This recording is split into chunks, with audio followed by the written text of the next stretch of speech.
कल कमीशन के कुछ क्वेश्चंस छोड़े थे मैंने, जो मैंने आज डिस्कस करने के लिए रखा था जिन्हें। शुरू करते हैं। पहला सवाल आपके सामने। कंपनी ने 12.5% कमीशन अलाउ की। सेल्समैन को अपॉइंटेड एक फिक्स सैलरी भी रखा गया। कुछ एक बढ़िया सा क्रिस्प कंडीशन है, जरा लगाइए दिमाग और बताइए मुझे टोटल सेल्स कितनी की होगी उसने। जल्दी से दिमाग लगाओ और बताओ।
चलो जी, ध्यान से समझो।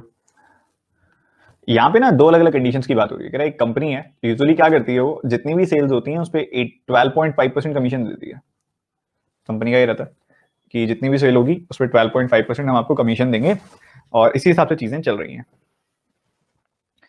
कह रहा है कि अगर एक कंडीशन और बना दी, कहता है अगर ऐसा करा जाता, मतलब 12.5% कमीशन ना दी जाती, ऐसा किया जाता है कि 5100 सैलरी रखो और 8.5% कमीशन रखो जितनी भी सेल होगी 18,000 से ऊपर उसकी।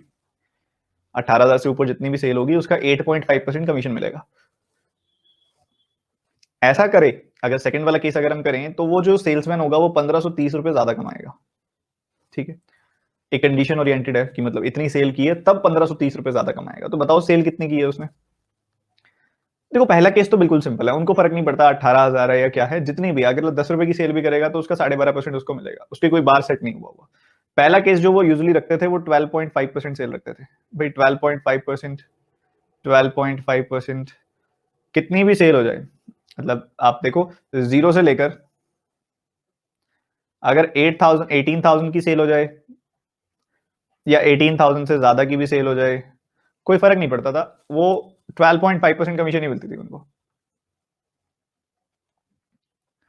12.5%, 12.5%, ऐसे ही 12.5% कमीशन मिलते थे उनको। ये एक जनरल केस था। फिर उसके बाद उनका कहना है कि हमने ना बदलाव कर दिया थोड़े से। हमने कहा कि भाई तुझे एक तो सैलरी देंगे अब हम, एक तो उसने चेंजेस कर दिया, भाई यहां तक ना कोई तुझे कमीशन नहीं मिलेगी 18,000 तक। 18,000 तक कोई तेरे को कमीशन नहीं मिलेगी। 18,000 के बाद तेरी जितनी भी सेल होगी ना उस पे 8.5% कमीशन ले लियो, उस पे 8.5% कमीशन ले लियो, उसको ये बोला। ठीक है जी, अच्छी बात है। 18,000 से पीछे की सेल का क्या, 18,000 से पीछे की सेल पे कोई कमीशन नहीं है। फिर 5100 रुपीज दिए हैं सीधे, भाई उसके तुम 5100 रुपए फिक्स ले लेना, जो सेल होगी ना फिक्स सैलरी उसकी ले लेना 5100 रुपीज, कोई कमीशन नहीं मिलेगी, कमीशन मिलेगी 18,000 के बाद। ठीक है, तो ये कह रहा है कि इस सेकंड कंडीशन के अंदर इस बंदे ने 1530 रुपीज ज्यादा कमाए हैं। वो ऐसा कह रहा है सेकंड कंडीशन में 1530 रुपीज उसने ज्यादा कमाए हैं। अभी मैं क्वेश्चन समझा रहा हूँ, मैंने सोल्यूशन की बात ही नहीं की। ठीक, क्वेश्चन क्या है कि पहले पता क्या होता था, एक कंपनी जो थी वो 12.5% यानी कि 12.5% मतलब 1/8 की कमीशन देती थी। ठीक है, 1/8 की कमीशन देती थी, तो वो इधर भी इधर भी इधर भी इधर भी चाहे कुछ हो जाए, जितनी भी सेल करके आएगा 1/8 मिल जाएगा उसका। फिर उन्होंने कुछ बदलाव किए, उन्होंने कहा कि 18,000 तक की अगर तुम्हारी सेल होती है, उसके ऊपर की सेल पे तुमको 8.5% कमीशन मिलेंगे, नीचे की सेल पे कोई परसेंटेज कमीशन नहीं मिलेगी, एक फिक्स सैलरी दे देंगे हम 5100 रुपए। ठीक है, फिक्स सैलरी दे देंगे 5100 रुपए। सवाल समझ में आ गया सबको। सवाल क्लियर है सबको? बताओ, अच्छे से क्लियर है? बहुत बढ़िया। अब इधर अगर आप ध्यान से देखो, पहले केस में अगर मैं दो अलग अलग पार्ट पे ही देख सकता हूं ना। एक 18,000 से पीछे की सेल पे और एक 18,000 से ऊपर की सेल पे। एक तो मैं देख सकता हूं कि भाई जब 18,000 से कम की सेल होगी, और एक 18,000 से जब ज्यादा की सेल होगी। तो जब 18,000 से कम की सेल हुई, तब हमें पता है, या फिर एग्जैक्टली 18,000 की सेल की बात कर लेते हैं। हम मान लेते हैं दोनों जगह पे 18,000 की सेल हुई है। अगर 18,000 की सेल होगी तो यहाँ पे 12.5% यानी कि 1/8 यानी कि 2250 रुपए मिलेंगे। क्या यहाँ पे कोई कमीशन मिलेगी? नहीं, 5100 रुपए मिलेंगे, उसको कमीशन से कोई लेना देना नहीं है, 5100 रुपए मिलेंगे। परफेक्ट। तो हम ये देख पा रहे हैं कि यहाँ पे इस बंदे को कितने ज्यादा मिल गए? 2850 रुपए ज्यादा मिल गए। 2850 रुपए ज्यादा मिल गए, आप देख पा रहे हो, 2850। अगर आप इसमें से इसको घटाते हो तो 2850 मिलता है आपको। बट असली में कितने मिले हैं? 1530 ज्यादा मिले हैं। असली में कितने मिले हैं नेट? अगर आप देखोगे ओवरऑल तो इसको 1530 ज्यादा मिले हैं। क्वेश्चन में दिया हुआ है वो, तो 1530 ज्यादा मिले। तो मतलब किसी पॉइंट पे यहां पे कुछ कम भी मिले होंगे पैसे। कितने कम? 2850 में से 1530 अगर आप घटा दोगे तो आपको 1320 रुपए मिल जाएंगे।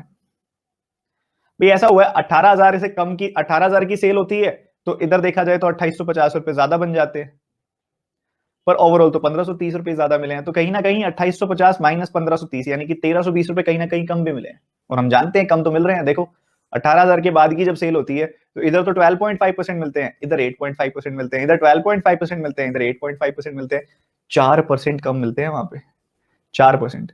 ये जो 4% कम मिलते हैं, तो मैं कह सकता हूं कि ये 4% की वैल्यू ही तो है 1320।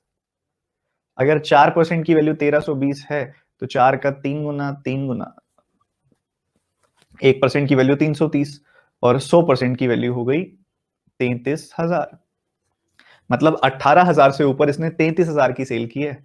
तो टोटल मिला के कितनी सेल की है? 33,000 प्लस 18,000, यानी कि 51,000, 51,000 रुपीज की सेल हुई है टोटल।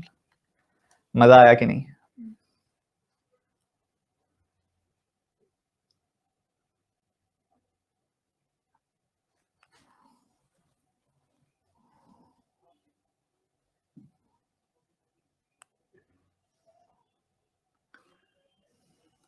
दोबारा बता दूंगा मैं, निश्चिंत रहो, कोई परेशान होने की जरूरत नहीं है। दोबारा बताऊंगा, सिखा के भेजूंगा, निश्चिंत रहो। बस फोकस थोड़ा बढ़ाओ टाइम के साथ। नए नए बच्चे आते हैं, प्लस पे थोड़ा फोकस कम होता है, आदत बन जाती है। ठीक है, कोई बात नहीं, धीरे धीरे बन जाएगी। आप बस सीखने वाले बनो।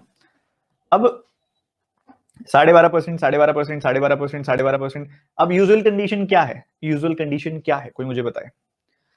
यहाँ पे ना इस तरीके से बार बना हुआ है। पहले ना मैं आपको क्वेश्चन ना सॉल्यूशन के थ्रू समझाता हूँ। हमारा आंसर क्या आया? 51,000 आया। ठीक है, 51,000 की सेल है। ठीक है, 51,000 की टोटल सेल है। इसका मतलब क्या है पता है? इसका मतलब ये है कि 51,000 है ना, पहले केस में क्या मिलेगा? सीधा सीधा इसका 12.5% कमीशन मिल जाएगी, यानी कि 1/8 कमीशन मिल जाएगी 51,000 की। देख रहे हो, 51,000 की 1/8 कमीशन मिल जाएगी। तो इधर आप देखोगे 8 का 6 गुना, फिर 30 देखोगे 8 का 6 गुना, 8 का 3 गुना, 8 का 7 गुना, 8 का 5 गुना, टोटल 6375 रुपए मिलेंगे यहाँ पे। हमें अब देख पा रहे हैं भाई, इधर जो कमीशन मिलेगी वो 6375 रुपए की मिलेगी।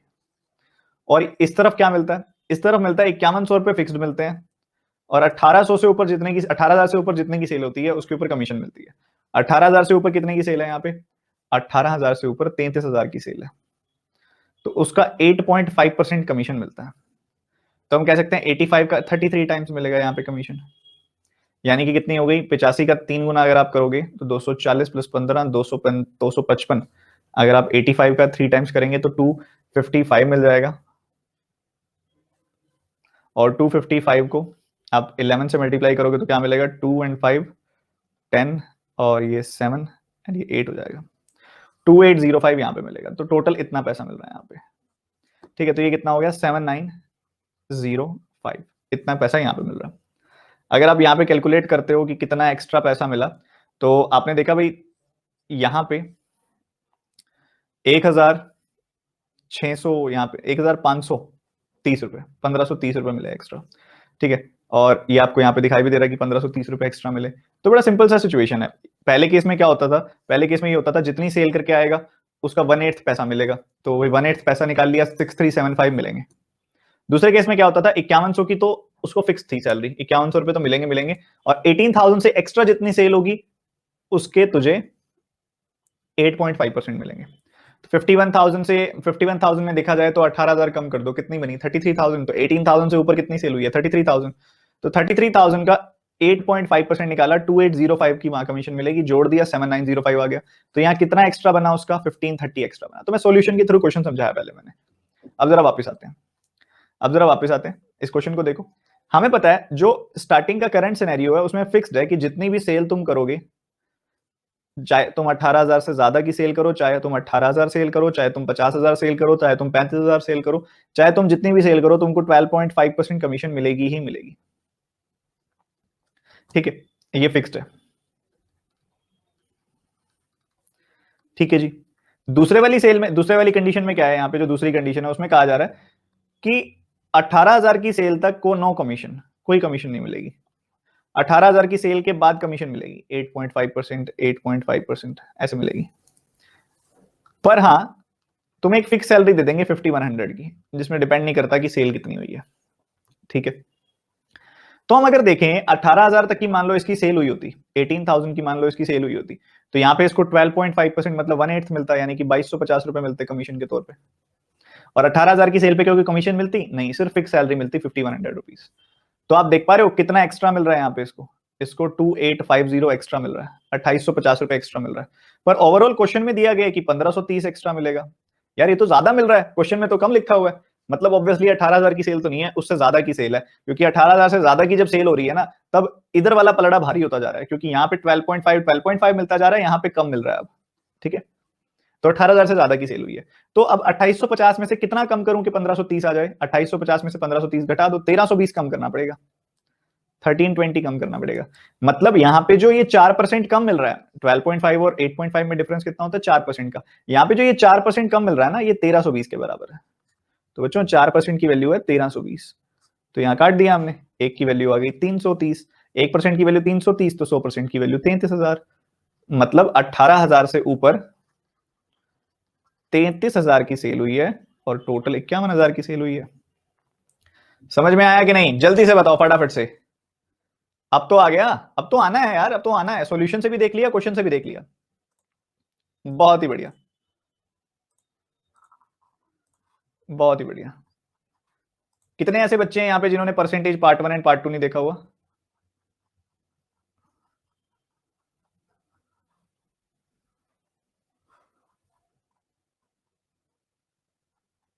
सर पीडीएफ नहीं मिली जो कल बोला था, बता दूंगा मैं कैसे मिलेगी। अब एक बच्चा कहता है 2850 कैसे आया? बच्चों 5100 में से 2250 घटाओगे तो 2850 ही तो मिलेगा। क्वेश्चन ही नहीं पढ़ा है अभी तक। देखो, अगर 18,000 की सेल होती है बच्चों, तो इधर मिलते हैं 5100, क्योंकि कोई कमीशन नहीं मिलती, फिक्स सैलरी मिलती है। ठीक है, अब 5100 मिलते हैं यहाँ पे, और इधर कितने मिले 12.5%, तो मतलब यहाँ पे कितना एक्स्ट्रा मिल गया 2850। यहाँ पे 2850 का फायदा है, घाटा नहीं है कोई। बट ये कह रहा है फायदा तो हुआ है, पर इतना बड़ा भी नहीं हुआ कि 2850 का हो जाए। फायदा हुआ है 1530 का। तो 2850 माइनस 1530, ये 1320 का नुकसान कहां पे हो गया फिर? पक्की बात है 1320 का नुकसान हुआ होगा जब 18,000 से ऊपर की सेल हुई होगी। अब यहाँ पे 12.5% की सेल होती है, यहाँ पे 8.5% की सेल होती है, यहाँ 12.5, यहाँ 8.5। तो यहाँ पे दिख रहा है कि हर हर बार 18,000 से ऊपर की सेल पे अब 4-4% का नुकसान होता जा रहा है। तो ये जो 18,000 से ऊपर की सेल है वहीं पे 4% का नुकसान हो रहा है भाई। तो ये 1320 जो है ये 4% के बराबर है। 1320 अगर 4% के बराबर है तो 100% की वैल्यू कितनी हुई 33,000। मतलब 18,000 से ऊपर कितने की सेल हुई है 33,000 की। भाई कैसी बात कर रहे हो, समझ गए ना? चलो अगले सवाल पे मूव करते हैं। बच्चों थोड़ा सा फोकस बढ़ाना पड़ेगा, मैं अपना अपने एंड से कोई कमी नहीं छोड़ूंगा, थोड़ा सा फोकस बढ़ाना पड़ेगा। ये बनाओ सवाल।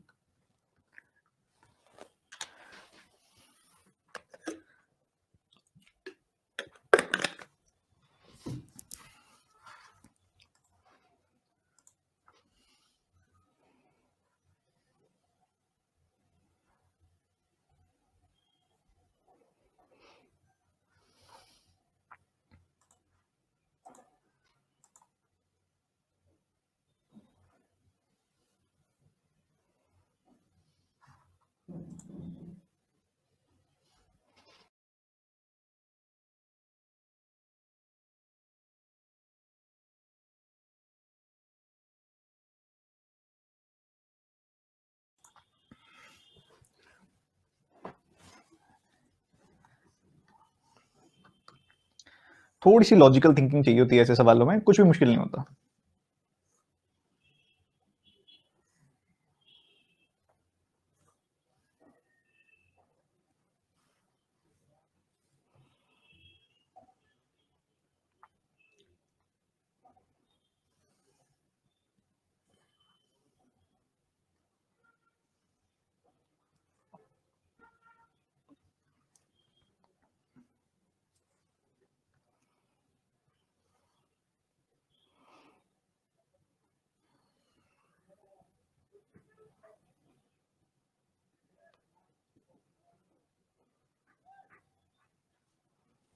चलो जी, लिखना अभी रोक देंगे आप और मेरी बात सुनेंगे। लिखना रोक दीजिए और मेरी बात सुनिए। कह रहे कि एक सेल्समैन है जिसका फिक्स है, कहता है वो कमीशन लेता है X% की पहले 5,000 की सेल पे, और उसके बाद कमीशन लेता है Y% की उससे ऊपर की सेल पे। ठीक है, उसका फिक्स है कि क्या 5,000 तक की सेल होती है, देखो 5,000 तक की सेल होगी तो वो उस पर X% कमीशन लेगा, पक्की बात है। और 5,000 से ऊपर की सेल होगी उस पर Y% कमीशन लेगा। अब एक बात बताओ, कह रहे कि ना इस बंदे ने क्या किया, during the month of June उसकी कमीशन थी 1,260 रुपए। टोटल अगर आप कमीशन देखोगे ना तो उसकी 1,260 रुपए की कमीशन थी। सेल कितनी हुई थी 8,500 की। तो 8,500 में उसने क्या किया होगा, 5,000 के ऊपर तो X% कमीशन ली होगी और 5,000 से ऊपर जो 3,500 है उस पर Y% कमीशन ली होगी। यही बात है। उसके बाद उसकी अगले महीने सेल हुई 9,500 की। तो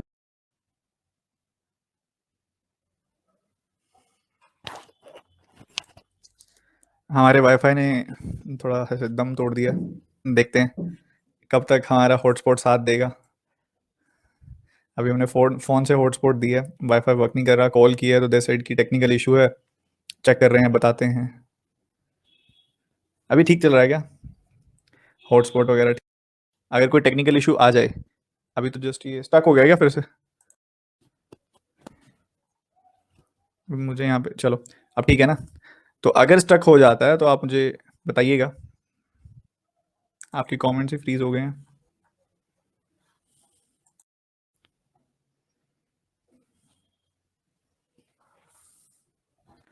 हाँ जी, हाँ जी, हाँ जी।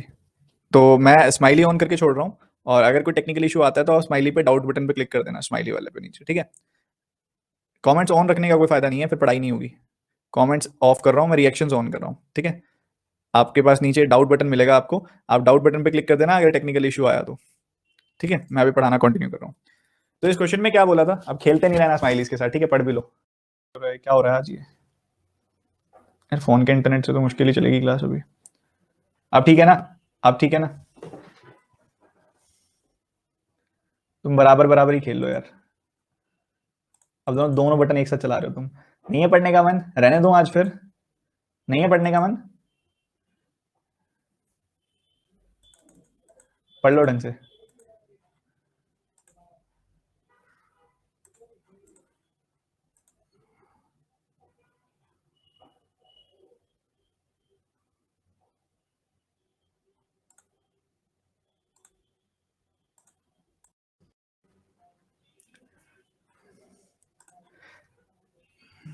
कॉन्ग्रेचुलेशन उस हर एक बच्चे को जिसका पढ़ने का मन नहीं था। मेरा वाईफाई चलने लग गया, ठीक है? अब स्टक नहीं है, अब तुम कह ही नहीं सकते स्टक है, मेरा वाईफाई वर्क कर रहा है अब तो, ठीक है? चलो ठीक है, अब तो फोन इंटरनेट की जरूरत ही नहीं है, अब तो हॉटस्पॉट ऑफ, पढ़ाई शुरू, ठीक है? होगा बस ये वाला, बस हो गया एक बार रिफ्रेश, और अब हम पढ़ने चलते हैं। चलो जी, क्वेश्चन में कह रहे हैं कि एक सेल्समैन कमीशन, उसको X% की कमीशन मिलती है पहले 5,000 पे। मतलब मान लो कोई 50,000 की सेल कर रहा है, तो पहले 5,000 पे उसको X% की कमीशन मिलेगी और बाकी के 45,000 पे उसको Y% की कमीशन मिलेगी। वैसे ही मान लो यहाँ पे ये बंदा सेल कर रहा है यहाँ पे 8,500 की। अब इधर टोटल सेल्स की बात करें अगर हम, तो यहाँ 8,500 की सेल कर रहा है, तो पहले 5,000 के ऊपर तो X% की कमीशन, और बाद के 3,500 के ऊपर Y% की कमीशन, ठीक है? दूसरे केस में यहाँ बंदा 9,500 की सेल कर रहा है, तो पहले 5,000 पे X% की कमीशन और अगले बचे हुए 4,500 पे Y% की कमीशन। तो यहाँ टोटल कमीशन इसको कितनी मिली, 1,420 की। कह रहा है X और Y की वैल्यू बता दो बस। बच्चों अब एक सिंपल सी बात समझो, एक बहुत ही सिंपल सी बात समझो, आप सियाने बच्चे हो। एक चीज जो जिसका इस्तेमाल मैं यहाँ पे कर सकता हूँ वो क्या है कि भाई यहाँ पे और यहाँ पे एक बड़ी इंटरेस्टिंग चीज है, इन दोनों के बीच में डिफरेंस क्यों है, ये अलग अलग क्यों है, आप बताओ। ये अलग अलग इसकी वजह से है या इसकी वजह से है? ये अलग अलग इसकी वजह से है ना, क्योंकि x परसेंटेज ऑफ 5000 और x परसेंटेज ऑफ 5000 तो सेम रहेगा, है ना। गड़बड़ अलग अलग कहां पे गया होगा, ये y percent of 3500 and y percent of 4500, इसकी वजह से ये दोनों नंबर्स अलग अलग आए हैं। तो मतलब मैं ये कह सकता हूं कि इनके बीच में जो डिफरेंस जनरेट हुआ है वो इस y परसेंट वाले फैक्टर की वजह से हुआ है, क्योंकि x परसेंट वाला तो दोनों जगह बराबर होगा। इन दोनों के बीच में आपको कितना डिफरेंस दिखाई दे रहा है? आपको इन दोनों के बीच में अगर आप देखेंगे तो 200, यहाँ पे अगर आप देखोगे 160 का डिफरेंस दिखाई दे रहा होगा, 160 का डिफरेंस दिखाई दे रहा होगा। इन दोनों के बीच में 160 का डिफरेंस है। अभी 160 का डिफरेंस कैसे आएगा? हमें पता है कि भाई एक तरफ तो y परसेंट ऑफ 4500 की सेल हुई है, एक तरफ y परसेंट ऑफ 3500 की सेल हुई है। अगर आप इन दोनों का डिफरेंस निकालते हो तो कितना आएगा? y परसेंट कॉमन, 4500 माइनस 3500 यानी कि 1000। y परसेंट ऑफ 1000 की सेल हुई है, और y परसेंट ऑफ 1000 कितना है? y परसेंट ऑफ 1000 अगर आप देखेंगे तो आपको डिफरेंस मिल जाएगा, और वो डिफरेंस आपके सामने है कि 160 है। तो y परसेंट ऑफ 1000 160 है, 160 1000 का कितना परसेंट होता है? ऑब्वियसली 16% होता है। तो y की वैल्यू 16 आ गई। ठीक है, 16 आ गई। अब आपको पता है कि y की वैल्यू तो 16 है, पर दो ऑप्शन है 16 वाले, तो फिर क्या करेंगे? आप चेक कर लो। मान लो आप यहां निकाल रहे हो, 16% ऑफ 3500 निकालना कितना आएगा? 16% ऑफ 3500 वही आएगा जो 8% ऑफ 7000 आएगा, यानी कि 560।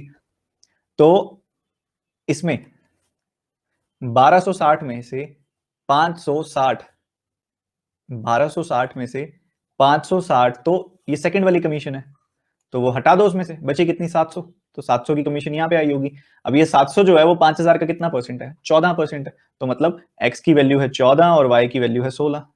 तो ये आपका आंसर आ गया, फर्स्ट ऑप्शन। समझ में आया कि नहीं? समझ में आ गया? बहुत ही स्मूथ क्वेश्चन था, बहुत ही अच्छा क्वेश्चन था। ठीक है। सर इक्वेशन बना के किया हमने। इक्वेशन नहीं बनाना, देखो इक्वेशन नहीं बनानी है। आप में से जो बच्चे बार बार ये सवाल कर रहे हैं बीच में कि सर बुक नहीं मिली, या बुक का ऐसे करें, बुक का वैसे करें, निश्चिंत हो जाओ, बुक के बारे में मैं लास्ट में बता दूंगा। निश्चिंत रहो, अभी पढ़ाई पे ध्यान दो सारे के सारे बच्चे। देखो भाई ऐसा है, एक सिंपल सी बात है, एक सिंपल सी अंडरस्टैंडिंग होनी चाहिए थी यहाँ पे, कि एक केस में यहाँ पे सेल हुई है 8500 की,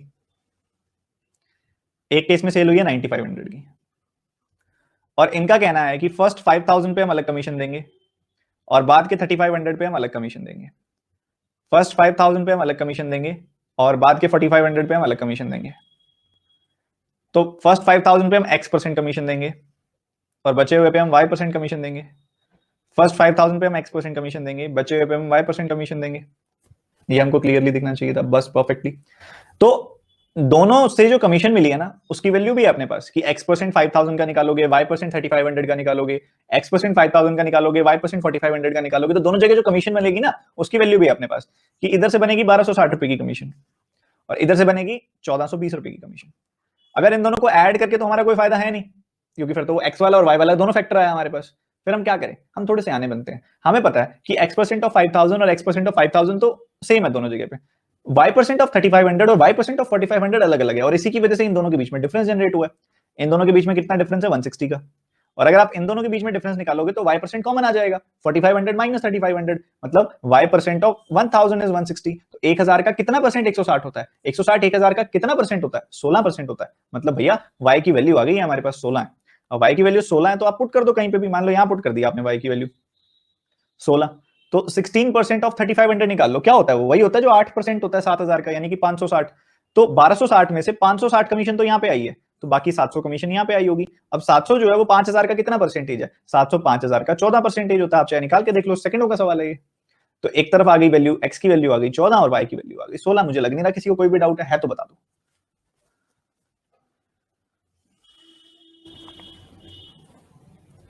चलो अगले सवाल की तरफ मूव करते हैं अब। ये हमने कल कर लिया था आई थिंक, हाँ ये हो गया था। ये हमारा लास्ट क्वेश्चन था कल।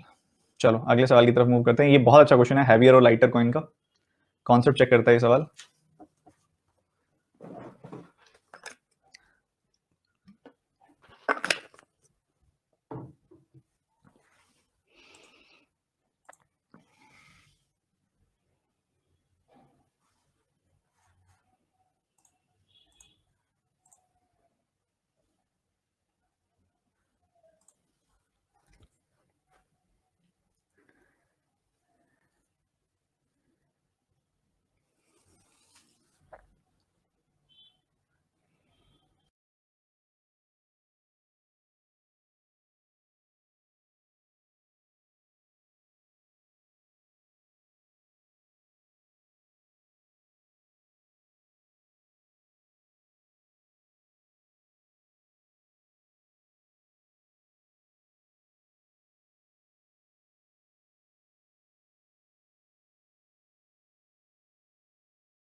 सब लिखना छोड़ के मेरी बात सुनो और बहुत ध्यान से सुनो, लिखना छोड़ दो, बस मेरी बात सुनो एक बार।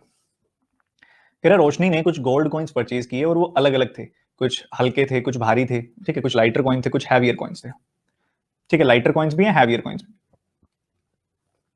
वो कह रहे हैं उसने 24 ना हल्के कॉइन्स खरीदे, 24 हल्के कॉइन्स खरीदे गए उसके द्वारा, 24 लाइट कॉइन्स खरीदे गए उसके द्वारा।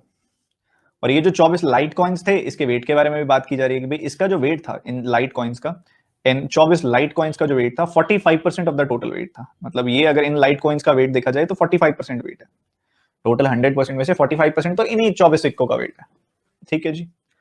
उसके बाद अगर हम बात करें हैवी कॉइन्स की, तो उनके उसके पास 13 हैवी कॉइन्स भी थे।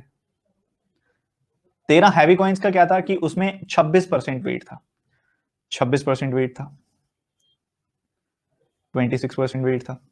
कह रहा find the remaining number of coins heavier and lighter that she purchase, बाकी के कॉइन्स बताने हैं कितने होंगे, ठीक है।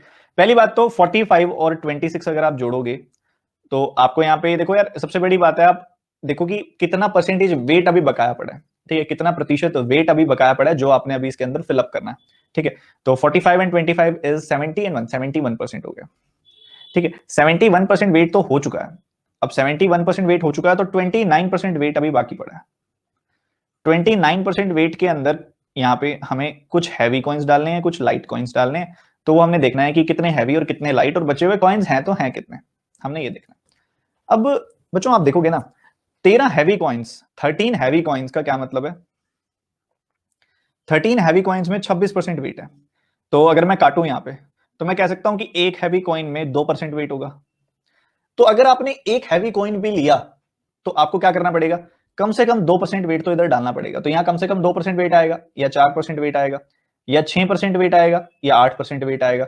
दो के मल्टीपल में वेट आएगा यहाँ पे, क्योंकि या तो एक कॉइन रखोगे, एक कॉइन रखोगे तो 2% वेट, दो कॉइन रखोगे तो 4% वेट, तीन कॉइन रखोगे तो 6% वेट। ऐसा तो नहीं होता कि 3.5 कॉइन रख लो, वो फिर 3.5 कॉइन तो इलॉजिकल हुआ ना। कॉइन है तो वो एक इंटीजर होगा, नंबर ऑफ कॉइन्स एक इंटीग्रल नंबर होगा। तो 8% या होगा 10% या होगा 12% या होगा 14% एंड सो ऑन, ऐसे ही नंबर आएगा। दूसरी तरफ अगर आप देखते हो, आपको पता है कि 24 लाइट कॉइन्स जो है ना, उसमें 45% आपके पास है, 45% है। तो आपने 3 से कैंसिल किया, आपको 8 लाइट कॉइन्स मिले जिसमें 15% वेट होगा। 3 से कैंसिल करके बताया, 3 से कैंसिल करके बताया, 8 लाइटर कॉइन्स आप लेंगे तो उसमें 15% वेट होगा, ठीक है सर। तो यहाँ पे या तो मैं 8 के मल्टीपल में ही रख सकता हूं, अगर कुछ रख सकता हूं तो 8 के मल्टीपल में ही रखा जा सकता है, या तो मैं 8 सिक्के रखूंगा, ठीक है, 8 सिक्के रखूंगा तो 15% वेट हो गया। बाकी अगर मैं यहाँ पे 16 सिक्के रख दूं तो 30% वेट हो जाएगा, 30% तो वेट ही नहीं है, तो मुझे कम से कम 8 सिक्के रखने पड़ेंगे यहाँ पे। अब यहाँ पे 8 सिक्कों से कम रख सकता हूं मैं, नहीं रख सकता, कट नहीं रहा नंबर और किसी से। 8 से किसके कट, 2 से काटूंगा तो यहाँ 7.5% वेट हो जाएगा, फिर वो वहां पे इवन नंबर नहीं बनाएगा फिर वो। तो क्या करूं मैं, यहाँ कम से कम मुझे 8 लाइट कॉइन्स तो रखने ही पड़ेंगे। 8 से ज्यादा भी नहीं रख सकता, 8 से कम भी नहीं रख सकता, 8 ही रख सकता हूं बस यहाँ पे लाइट कॉइन्स में। तो अगर 8 यहाँ रख दिए, जिसमें से 15% वेट बन गया जिसका, तो 29 में से 15 गया, बच गया 14, तो यहाँ 14% वेट जाना चाहिए बाकी का, यहाँ बाकी का 14% वेट जाना चाहिए फिर। और 14% वेट का मतलब क्या है, एक हैवी कॉइन मतलब 2% वेट, तो मतलब 7 हैवी कॉइन्स रखने पड़ेंगे, उसमें 14% वेट आ जाएगा। तो कितने बच गए सिक्के, 8 + 7 15 सिक्के बचे हुए हैं। बहुत ही प्यारा, बहुत ही लॉजिकल सवाल था, बहुत ही लॉजिकल सवाल था।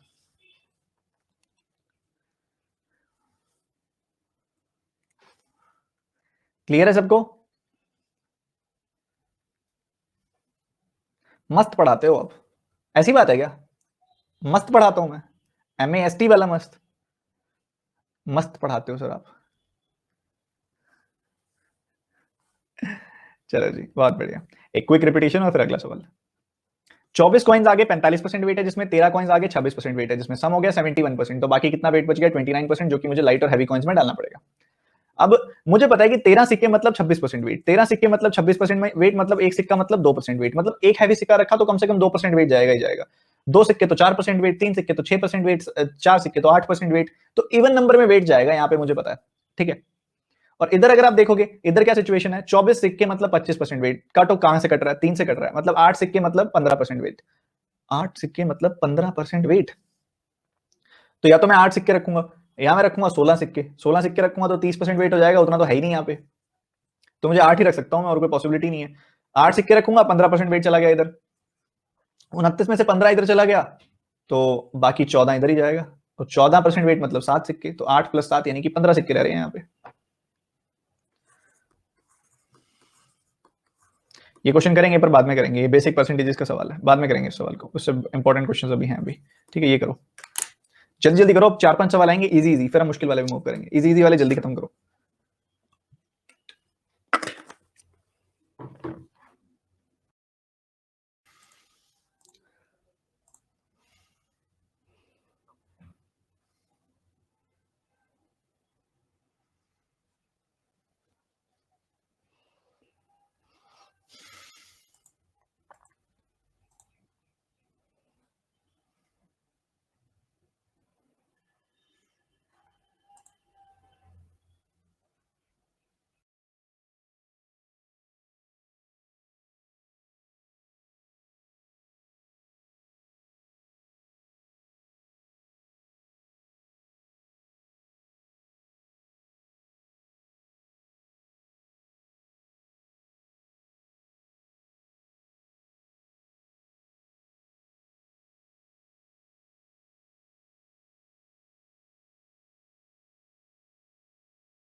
देखो जी, बड़ा सिंपल सा सवाल है, कह रहे कि एक सर्वे के हिसाब से एक शहर में 40% आदमी शादीशुदा है, 56% महिलाएं शादीशुदा हैं। तो आप कंसिडर करो किसी ने एक से ज्यादा बार शादी नहीं की, तो पॉपुलेशन कितने प्रतिशत पॉपुलेशन मैरिड है। बच्चों देखो, एक शादी के लिए क्या चाहिए होता है, एक शादी के लिए एक आदमी चाहिए और एक विमेन चाहिए। ठीक है, ये इससे एक मैरिड कपल बन जाता है। ठीक है, ये यहाँ पे हमारे सामने है। तो अगर 40% आदमी शादीशुदा है, तो मुझे अगर देखना हो, मान लो उधर उस सिटी के अंदर कुल मिला के इतने आदमी रहते हैं और उस सिटी के अंदर कुल मिला के इतनी महिलाएं रहती हैं। ठीक है, तो अगर इन सब में जितने भी मैन रहते हैं उन सब में 40% मैरिड है, तो 40% ऑफ एम हम बोलेंगे, 40% ऑफ एम इतने आदमी शादीशुदा है, हम ये बात बोल सकते हैं। और उसके बाद हमें पता है जितनी भी महिलाएं वहां पर हैं उनमें से 56% मैरिड है, तो 56% मैरिड है, तो 56% ऑफ डब्ल्यू इतनी शादीशुदा है। और ऑब्वियसली आपको अगर बोला जाए कि भाई 500 लोग, 500 शादीशुदा लोग यहाँ पे हैं, तो उसमें ऑब्वियस ही बात है कि आधे आदमी और आधी महिलाएं होंगी। हम जनरल केस की बात कर रहे हैं, ठीक है, बहुत ही जनरल केस की बात कर रहे हैं, एक्सट्रीम्स पे नहीं जा रहे, तो नॉर्मल जनरल पॉसिबिलिटी की बात कर रहे हैं कि उसमें आधे महिलाएं और आधे आदमी होंगे और बराबर होगा नंबर। तो यहाँ पे अगर 40% आदमी शादीशुदा हैं और 56% महिलाएं शादीशुदा हैं, तो ये नंबर बराबर होगा। अब काफी लोग ये बोलते हैं कि सर ऐसा भी तो हो सकता है किसी का हस्बैंड या किसी की वाइफ अब ना हो, ऐसा भी तो हो सकता है किसी का हस्बैंड या किसी की वाइफ अब दूसरी सिटी में रहते हो। लॉजिकल बातें, हमने जनरल एस्पेक्ट की बात करनी होती है, बहुत ही सीधा जनरल एस्पेक्ट। ठीक है, अब यहाँ पे अगर आप कैंसिल करोगे, परसेंटेज से परसेंटेज कट गया, आपने 8 से काटा 5 आ गया, 8 से काटा 7 आ गया, 5m is equal to 7w। तो m बाई w की रेशियो आ गई अपने पास 7/5। तो हम कह सकते हैं कि जो मैन और वुमेन हमने माने थे ना टोटल उनकी रेशियो आ गई 7:5 की, 7:5 की रेशियो आ गई उनकी। ठीक है, तो हम मान लेते हैं यहाँ पे एक एक नंबर एज्यूम कर लेते हैं भाई, यहाँ पे 700 मैन है और 500 वुमेन है। अब यहाँ पे पहले केस में कितने शादीशुदा हैं, 40%, इसका 40% कितना आएगा, 280। तो भाई 280 इधर भी 280 आएगा, हाँ 56% निकालोगे तो वो 280 आएगा, चाहे कैसे मर्जी निकालो आएगा तो सेम ही। तो टोटल कितने लोग शादीशुदा हैं, 560 लोग शादीशुदा हैं। और टोटल लोग हैं कितने, 700 + 500 1200। तो बस सिंपल है, देखो कितना सिंपल है। आपने 8 से कैंसिल किया, 7/15 आ गया। 7/15 का परसेंटेज पता है क्या हमें, भूल तो नहीं गए, भूल गए लग रहा है।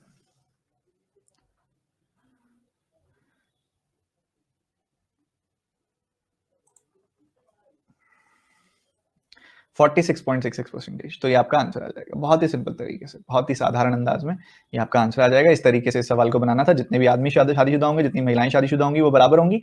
इससे हमें मैन वुमेन की रेशियो पता लग गई। इससे हमें ये पता, हमने एज्यूम कर लिया 7:5 की रेशियो में कोई भी नंबर एज्यूम कर सकते हो, हमने 700-500 एज्यूम कर लिया।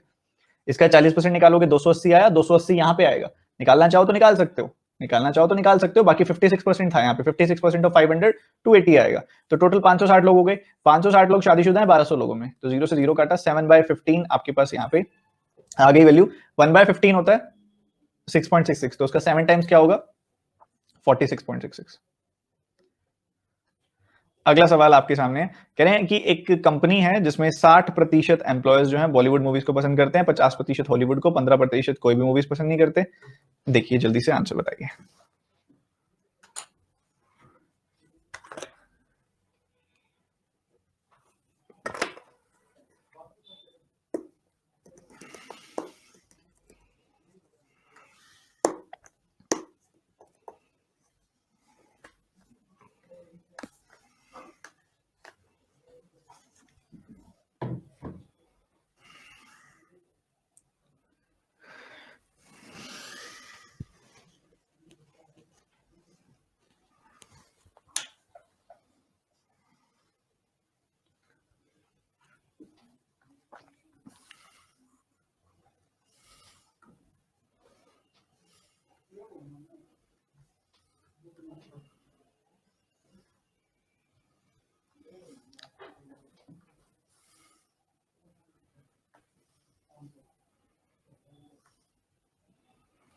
देखो 60% लोग ऐसे हैं जो बॉलीवुड मूवीज को पसंद करते हैं,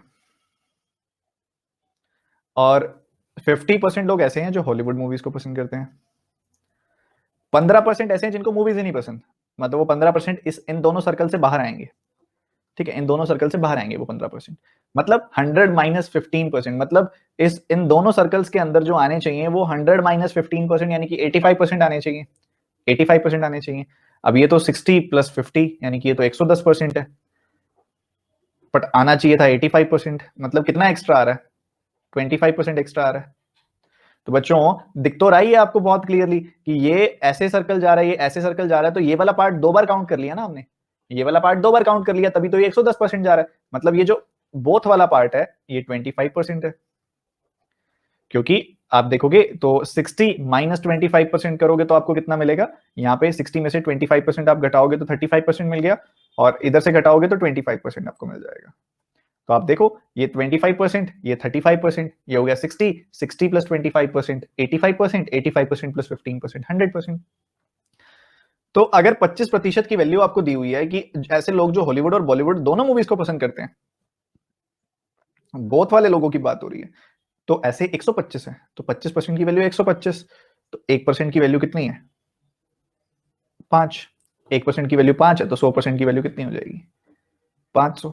तो यहाँ पे कुल मिला के 500 एम्प्लॉयज है। ठीक बात है? क्लियर है? बताओ। बहुत ही ज्यादा स्मूथ। 85 कहां से आया? 100 माइनस 15 करके, क्योंकि 15% तो ऐसे ही है ना जिनको बिल्कुल भी कोई भी मूवी पसंद नहीं है। तो मूवीज को पसंद करने वाले लोग कितने होंगे? 85% होंगे, क्योंकि 100% में से ये 15% तो गया। अब जो मूवीज को पसंद करेंगे वो 85% होंगे। तो आपको पता है एक सर्कल ये है, एक सर्कल ये है, ये बॉलीवुड को पसंद करने वाले लोग हैं, ये हॉलीवुड को पसंद करने वाले लोग हैं। इनमें कुछ ऐसे भी हैं जो दोनों को पसंद करते हैं, तो उनको 2 बार गिना जा रहा है। बॉलीवुड में भी गिना जा रहा है, हॉलीवुड में भी गिना जा रहा है, जो दोनों को पसंद करते हैं। तो ऑब्वियसली एक्स्ट्रा तो आना था। तो 110% 85% से कितना एक्स्ट्रा है? 25% एक्स्ट्रा है। मतलब ये वाला पार्ट 25% है। तो आपने इसको 25% रखा तो ये 35% आ गया, ये 25% आ गया। पूरा सर्कल 60 का, 60 में से ये 25 हटा दिया तो 35 बच गया, ओनली बॉलीवुड मूवीज वाले। और 50% में से अगर आपने ये 25% हटा दिया तो ये बच गया 25% ओनली हॉलीवुड मूवीज वाले। हमें किसकी वैल्यू दी हुई है? बहुत हॉलीवुड एंड बॉलीवुड वालों की, वो 125 है। तो 25% की वैल्यू 125, 1% की वैल्यू 5 और 100% की वैल्यू 500। बाकी ज्यादा अच्छे से हम इसको और अच्छे से अच्छे लेवल पे लेके जाएंगे। अभी जब हम डीआई पढ़ेंगे तो हम उधर वेन डायग्राम को बहुत ज्यादा डिटेल में पढ़ेंगे, निश्चिंत रहिए।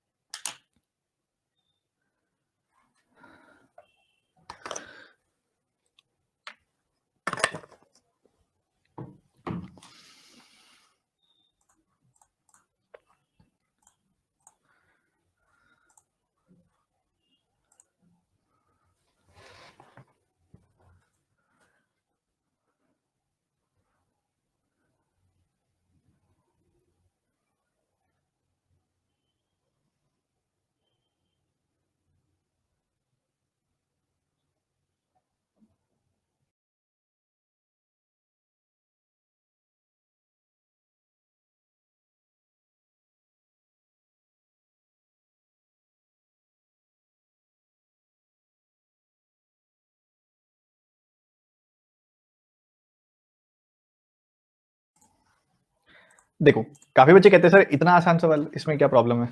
बच्चे कहते हैं कि सर पहले उसने वैल्यू को 15% बढ़ा दिया, फिर उसने वैल्यू को 15% घटा दिया। ठीक है, और यहाँ पे देखा जाए तो क्या ही फायदा क्या ही नुकसान, तो नो चेंज आंसर आ जाना चाहिए, पर आप गलत हो जो उनको ये लगता है। ऐसा क्यों? सवाल को थोड़ा ध्यान से पढ़ो। कह रहे रुचि एक्सपर्ट है बार्गेनिंग करने में। वो एक शॉप पे गई, उसने पूछा कि जैकेट का प्राइस क्या है। शॉपकीपर ने क्या किया, 15% बढ़ा दिया प्राइस को।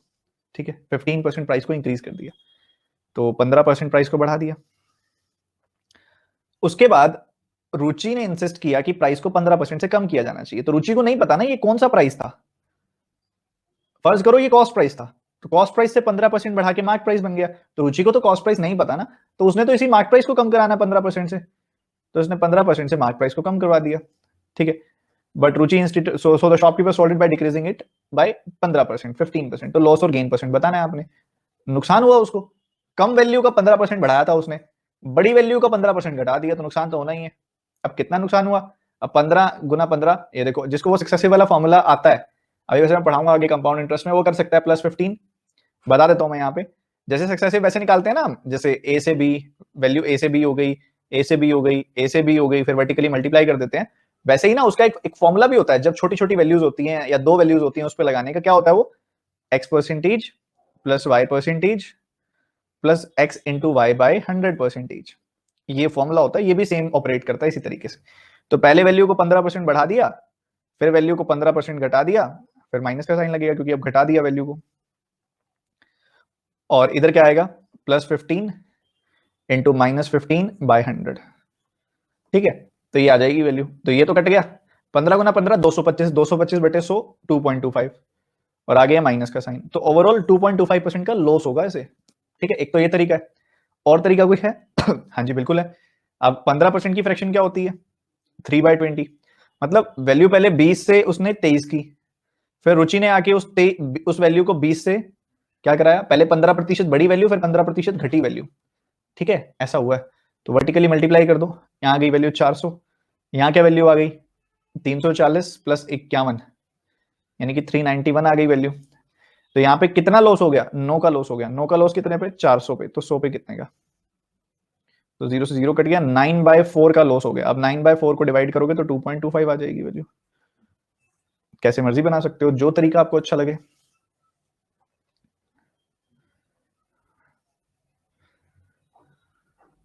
लॉस कैसे होगा, आपके सामने 9 का लॉस हो रहा है, 400 की चीज 391 में जा रही है।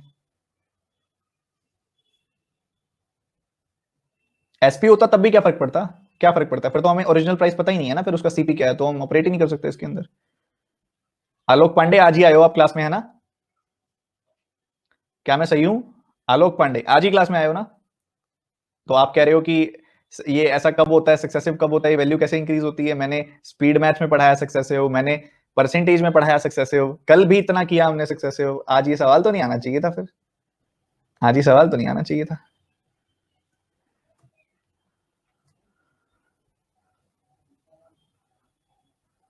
देखो बच्चों, समझदार बनना है हमने, जल्दबाजी में गलती नहीं करनी। तो कह रहे रुचि एक्सपर्ट है बार्गेनिंग में, उसने क्या किया, देखो शॉपकीपर ने क्या किया, ओरिजिनल प्राइस। अब बच्चे कहते हैं ओरिजिनल प्राइस सेलिंग प्राइस हुआ, फिर हमको पता ही नहीं है फिर कॉस्ट प्राइस क्या है, फिर तो हम बता ही नहीं सकते प्रॉफिट या लॉस क्या हुआ है।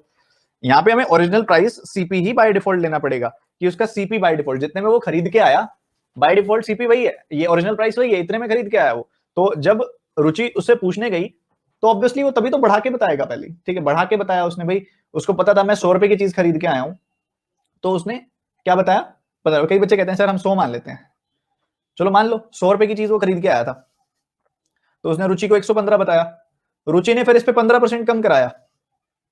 करना जरा इसका 15%, नहीं नहीं करो करो, इसका 15% करोगे, 15 को आपने 1.15 से मल्टीप्लाई करना है ना, क्योंकि परसेंटेज की वजह से नीचे डबल 100 आएगा। करो, 15 का 1 गुना 15 होता है, प्लस 15 का यहाँ पे आप 1.15 करो। तो ऐसे ऐसे नहीं करना, ऐसे लेंदी हो जाएगा। आप ये कर सकते हो कि 15 का 100 ये 85% कर दो, क्योंकि 15% जब वैल्यू कम होगी तो उतनी हो जाएगी। तो 100 + 15, 100 - 15, तो 100 स्क्वायर - 15 स्क्वायर। ठीक है, तो इस तरीके से करोगे तो जाके वैल्यू पहुंचेगी, जो मैं नहीं बताऊंगा ऑब्वियसली बहुत लेंदी हो रही है। ठीक है, तो इससे लेंदी हो जाता है बच्चों। तो दो तरीके मैंने आपको बताए हैं, एक तो x + y + xy/100 वाला, तो उसमें +15 - 15 तो कट ही जाएगा, तो 15 × 15/100। 15 × 15/100 का क्या मतलब हुआ, 15 × 15/100 मतलब यहाँ पे जो वैल्यू है वो 225/100 यानी कि 2.25% से लॉस खा लिया उसने। अगर आप यहाँ मानना भी चाहते हो तो 400 एज्यूम कर सकते हो, तो 400 पे वैल्यू 15% बढ़ा दी, पहले 15% बढ़ाई, इसका 15% कितना होगा 60, तो 460 हो गई वैल्यू। फिर उसने 15% घटा दी वैल्यू, इसका 15% क्या होगा 10%, ये 15%, 10% और 5%, तो ये 69 हो गया। तो 69 घटा दी वैल्यू, तो ये कितनी हो गई ओवरऑल 391 हो गई। तो 400 की चीज जो खरीद के आया था वो 191 में जा रही है, 391 में जा रही है, तो 9 का नुकसान हो रहा है ना, 9 का नुकसान हो रहा है 400 पे, तो 100 पे कितने का, 0 से 0 कट गया, 9/4 का नुकसान हो रहा है।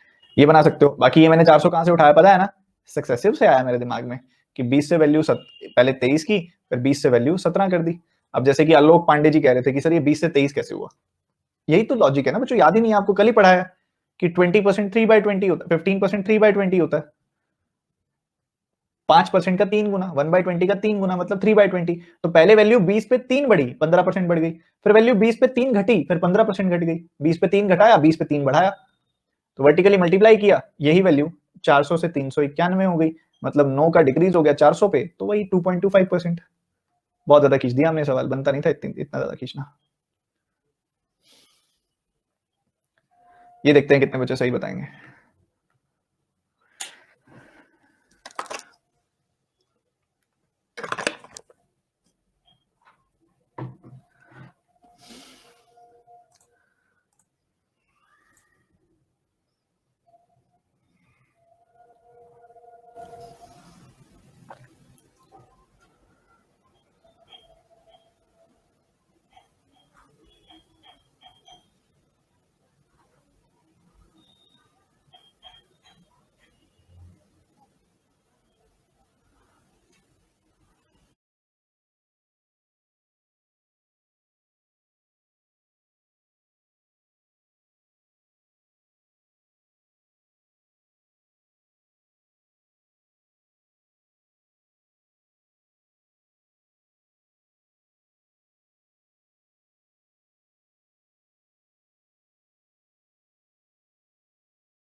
देखो, Ankush lost half of his initial amount in 3 gambling games in pocket 52 casino. तो एक पॉकेट 52 कैसीनो है, वहां पे आधा पैसा, आधा उसका इनिशियल पैसा जो है गुम हो गया, चला गया, गंवा दिया गया। रूल क्या है इस गेम का, रूल है if any person wins he will get 300 rupees, अगर वो जीत जाता है पर्सन तो उसको 300 रुपए मिलते हैं, but he has to give 50% of the total amount after each game. ठीक है जी, luckily he won all 3 games, find the initial amount when he start gambling. ठीक है जी, हम मान लेते हैं कि शुरू में उसके पास ए रुपीज थे जब उसने गैम्बलिंग खेलनी शुरू की, तो ठीक है, ए रुपीज शुरू करे, उसने खेलना शुरू किया, तो ठीक है, पहला मैच उसने जीत लिया तो उसको 300 रुपए मिल गए, तो अब उसके पास ए प्लस 300 रुपीज है, बट उसको हर एक के बाद 50% पैसा दे देना है। अगर 50% पैसा दे दिया तो बचा कितना, 50% पैसा बच गया, फिर मतलब आधा चला गया, आधा रह गया। फिर अगली गेम फिर जीत ली तो 300 रुपए मिल गए, अगली गेम फिर जीत ली, 300 रुपए मिल गए, पर फिर उसको आधा पैसा देना पड़ा, तो आधा बच गया। उसी अगली गेम फिर जीत ली, बट उसे आधा पैसा देना पड़ गया और उसके पास आधा पैसा बच गया। तो इसलिए कहा जा रहा है कि 3 गेम्स के बाद Ankush lost half of its capital, तो आधी कैपिटल जा चुकी है उसकी, और ए रुपीज अगर वो लेके आया था तो अब उसके पास सिर्फ A/2 रुपीज ही पड़े हैं। ठीक है, सिंपल सी बात है, इसको सिंप्लीफाई कर लो, 2 से 2 कट गया ये वाला, और अंदर अगर आप देखोगे तो क्या चल रहा है, ये है A/2 प्लस 150 प्लस 300, तो ये है A/2 प्लस 150 प्लस 300, यानी कि A/2 प्लस 450, उसका फिर आधा करना है, तो ये क्या बन जाएगा A/4 प्लस 225, ये प्लस 300 हो रहा है आपके पास, तो A/4 प्लस 525, A/4 प्लस 525, और ये किसके बराबर है, A के बराबर है, तो ये उधर चला जाएगा। 3A/4 है आपके पास जो कि 525 के बराबर है, 3 से काट दिया इसको, 3 का 1 गुना, 3 का 7 गुना, 3 का 5 गुना, और 4 से मल्टीप्लाई कर दोगे तो 700 रुपए, मतलब ये 700 रुपए लेके आया था कैसीनो में।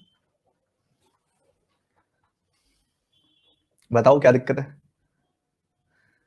कोई दिक्कत, कोई दुविधा, कोई संदेह? सॉरी सर नहीं आया कोई बात नहीं, मैं बता देता हूँ दोबारा, परेशान नहीं होना, एक बार दोबारा सुन लो। ये गैम्बलिंग का सवाल ना बहुत ही इजी क्वेश्चन होता है, आपने परेशान नहीं होना। अब काफी बच्चे कहते हैं सर हम 100 मान के चल लें, 100 मान के चलें, 100 मान के चल पड़ो, बट तुम ना ऐड कर दोगे 300 रुपए उसमें, 100 यूनिट में, आप 100 ऐसा देखा जाए तो 100 यूनिट लेके चल रहे हो, 100 यूनिट लेके चलोगे तो बाद में फिर ऐड भी तो करना पड़ेगा ना, तुम गलती कर दोगे उसके अंदर, इसलिए मैं कह रहा हूँ रहने दो। 100 लेने की बजाय तुमको अगर क्वेश्चन तुमने पढ़ लिया है तो तुम 8 यूनिट एज्यूम कर सकते हो। क्यों? क्योंकि तुम्हें उसे 3 बार आधा करना पड़ेगा। तो 8 यूनिट एज्यूम कर लो। ठीक है, 8 यूनिट एज्यूम कर लेते हैं। लेट कि वो 8 यूनिट लेके आया था पैसा। ठीक है, चलो जी, वो 8 यूनिट पैसा लेके आया था। पहला मैच ही जीत लिया आते ही, पहला मैच ही जीत लिया तो 300 रुपए मिल गए। पर इसमें से आधे देने पड़ गए, आधे देने पड़ गए तो अब आधे बचे हुए हैं। तो उसके पास कितने बचे हुए हैं? 4 यूनिट प्लस 150।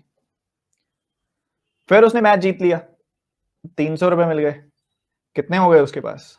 इतने हो गए, बट उसको आधे देने पड़ गए तो उसके पास कितने बच गए? आधे बच गए, 2 यूनिट प्लस 225। फिर अगला मैच जीत लिया उसने तो 300 रुपए मिल गए। तो कितने हैं उसके पास? 2 यूनिट प्लस 525, बट उसको आधे देने पड़ गए तो अब उसके पास इसके आधे हैं। आधे मतलब यहाँ पे आप देख पा रहे हो कि 2 यूनिट प्लस 525 का आधा, इतना है उसके पास। पर लास्ट में कितना पैसा बचा है? 3 गैम्बलिंग गेम्स के बाद आधा पैसा बचा हुआ है उसके बाद। तो 8 यूनिट की जगह अब 4 यूनिट पड़े हैं उसके पास। क्रॉस मल्टीप्लाई करोगे 8 माइनस 2, तो ये 6 यूनिट की वैल्यू आ गई आपके पास। यहाँ पे अगर आप देखो, ये मल्टीप्लाई किया आपने, 8 unit, 2 unit plus 525 is equal to 8 units, ये आ गई वैल्यू। और ये आ गई 6 यूनिट्स की वैल्यू आपके पास की वो 525 है। ठीक है जी, चलेगा। आपने 3 से कैंसिल कर दिया, 2 यूनिट की वैल्यू आ गई 175। आपने किसकी निकालनी है? 8 यूनिट की, तो 4 से मल्टीप्लाई कर दो तो 8 यूनिट की वैल्यू आ गई 750, मतलब वो 700 रुपये। 8 यूनिट की वैल्यू आ गई 700 रुपये, मतलब वो 700 रुपये लेके आया था। ये कर सकते हो। समझ में आया कि नहीं? बता दो, आ गया? क्या क्लियर है? कुछ भी नहीं है, एक ही चीज हो रही है। 300 रुपये उसको फायदा मिल जाता है, फिर वो उसमें से आधा उसको देना पड़ जाता है। ये रूल है गेम का। और तुम ए बना के भी करते तो कोई लेंदी ना होता कि देखो ए रुपीज वो लेके आया था, ठीक है, तो उसने मैच खेला और उसको 300 रुपये मिल गए, पर उसने उसमें से आधे दे दिए और उसके पास मतलब अब आधे बचे हुए हैं, मतलब उसके पास अब इतने बचे हुए हैं। अगला मैच खेला, 300 फिर मिल गए, पर पूरे तो रखने नहीं देते, वो कहते हैं आधे पैसे दे दो अब।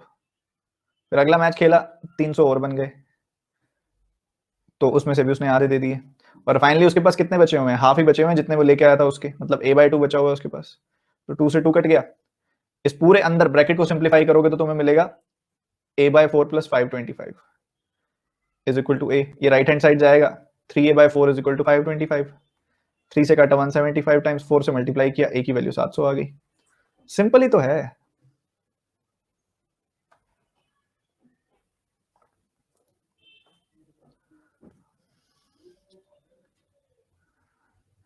इसमें ना ये लाइन के अंदर जा रहा है, ऐसे समझ आ जाएगा तुमको, सॉल्व करो। अच्छा क्वेश्चन है काफी। हिंदी में पढ़ा देता हूं मैं। लाइन के अंदर क्या आ रहा है? अधिक अंक प्राप्त किए होते तो फिर उसने चारों खंडों में 100% अंक प्राप्त करे होते। गौरव द्वारा बनाए गए कुल अंकों का पता लगाएं।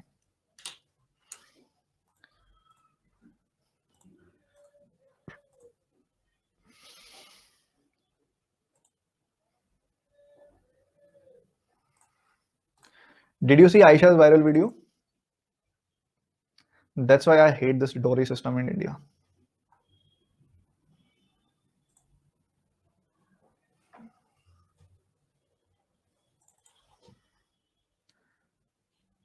बहुत ही लिटरली ना नेक्स्ट लेवल पे कुछ चीजें ना, चाहे देश कितनी तरक्की कर ले, चाहे इलेक्ट्रिक व्हीकल्स आ जाएं, चाहे टेस्ला इंडिया में आ जाए, चाहे कुछ बड़ी बड़ी चीजें हो जाएं, पर आज भी देश के बहुत बड़े बड़े इलाकों में बहुत छोटी छोटी चीजों को लेकर मुद्दों को इतना बढ़ा दिया जाता है कि इंसान की जान की भी कीमत नहीं है।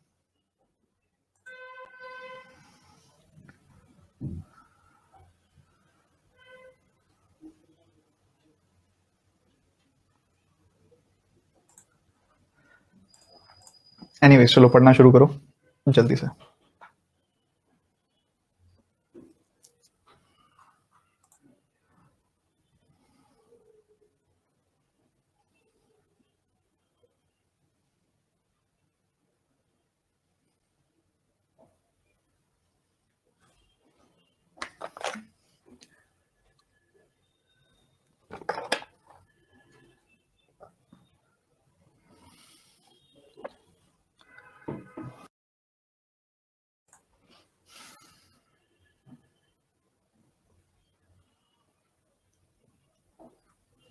इस क्वेश्चन के बाद आपको ब्रेक मिलेगा, इसको फटाफट से करो।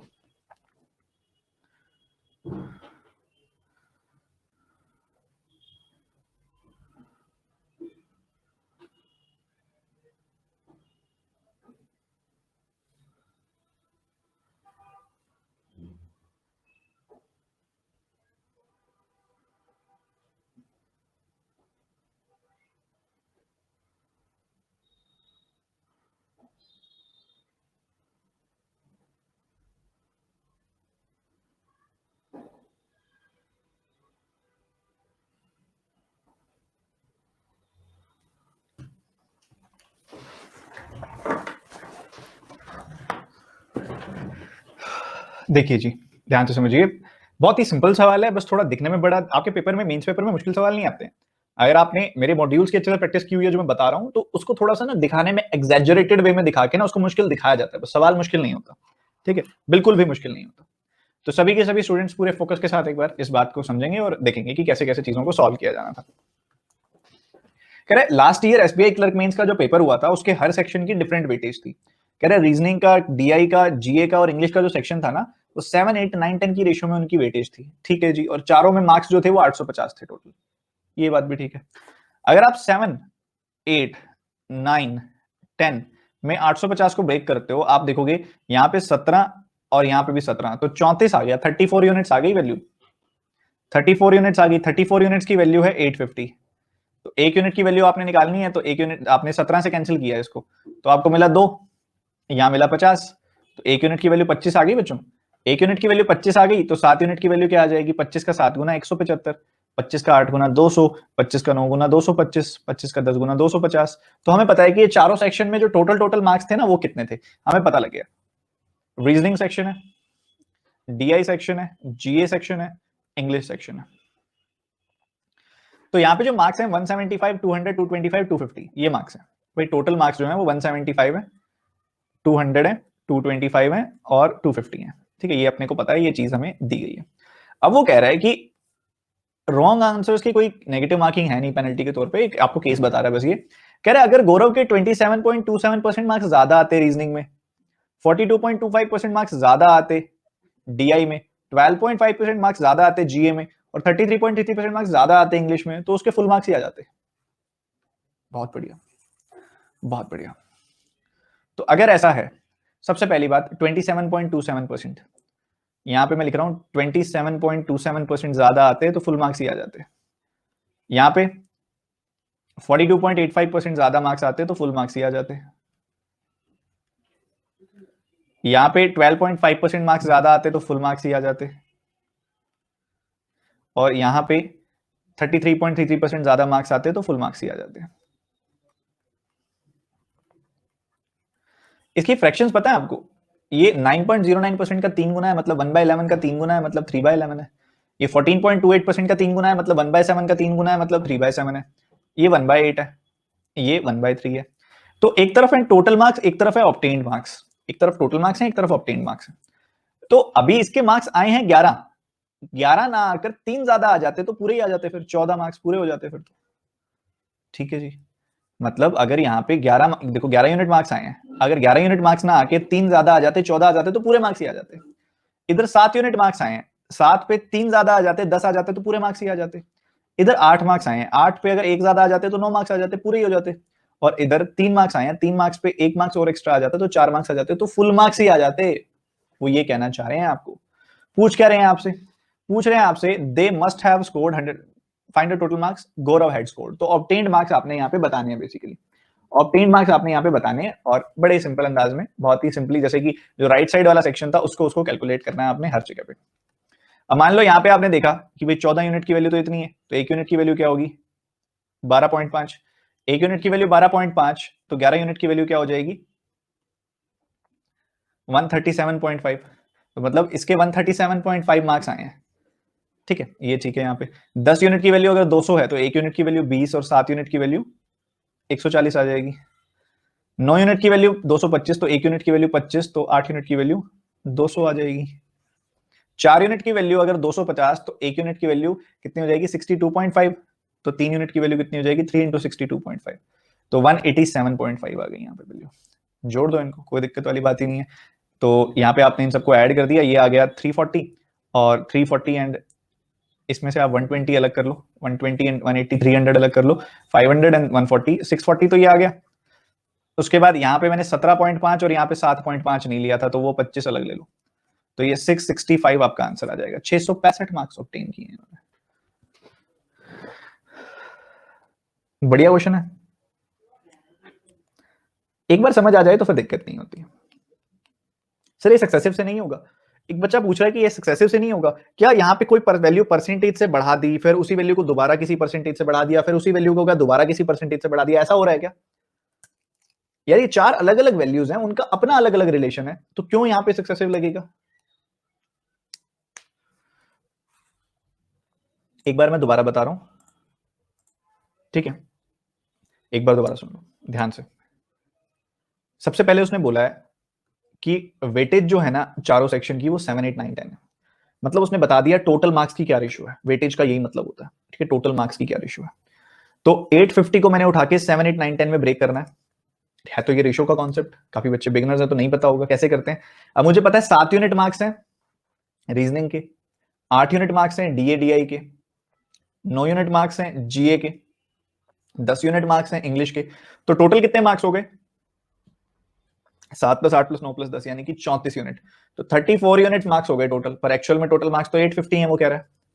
तो 34 से इसको काटा, 1 यूनिट की वैल्यू आ गई 25। तो 7 यूनिट की वैल्यू आएगी 7 गुना 25, 8 यूनिट की वैल्यू आएगी 8 गुना 25, 9 यूनिट की वैल्यू आएगी 9 गुना 25, 10 यूनिट की वैल्यू आएगी 10 गुना 25। तो मुझे ये पता चल गया कि इन सब सेक्शंस में टोटल मार्क्स हैं तो हैं कितने, ठीक है, टोटल मार्क्स पता लग गए। अब वो उसने पता क्या किया, रीजनिंग, डीआई, जीए, इंग्लिश, इन सब में उसने पता क्या किया, वो कह रहा है कि जितने उस बंदे के मार्क्स आए हैं ना, ऑब्टेन्ड मार्क्स जो आए हैं उस बंदे के, अगर उसके कुछ प्रतिशत कुछ प्रतिशत कुछ प्रतिशत ज्यादा आ जाते तो उसके फुल मार्क्स के बराबर ही आ जाते, ठीक है। पहले केस में वो कह रहा है कि 27.27% अगर उसके ज्यादा आ जाते, मतलब 3/11 ज्यादा आ जाते, मतलब आए तो 11 है पर 3 अगर और आ जाते 14 हो जाते तो वो टोटल मार्क्स के बराबर होते। तो 14 यूनिट की वैल्यू 175, मैंने काट दिया इसको यहाँ पे, 14 का 1 गुना, 14 का 2 गुना, 14 का 5 गुना, परफेक्टली कट रहा है, ठीक है, ये आ रहा है।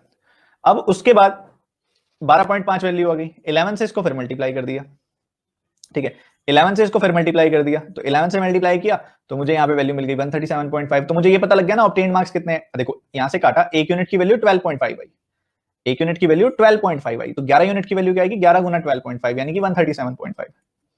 अब हमें पता है 10, यहाँ पे क्या कह रहा है वो, अगर उसके 3/7 मार्क्स ज्यादा आ जाते डीआई में तो उसके फुल मार्क्स आ जाते, मतलब आए तो 7 है पर उसमें 3 ज्यादा आ जाते यानी कि 10 आ जाते तो फुल मार्क्स ही हो जाते। तो 10 यूनिट की वैल्यू 200, तो 1 यूनिट की वैल्यू 20, 7 यूनिट की वैल्यू 7 गुना 20 यानी कि 140, ठीक है जी।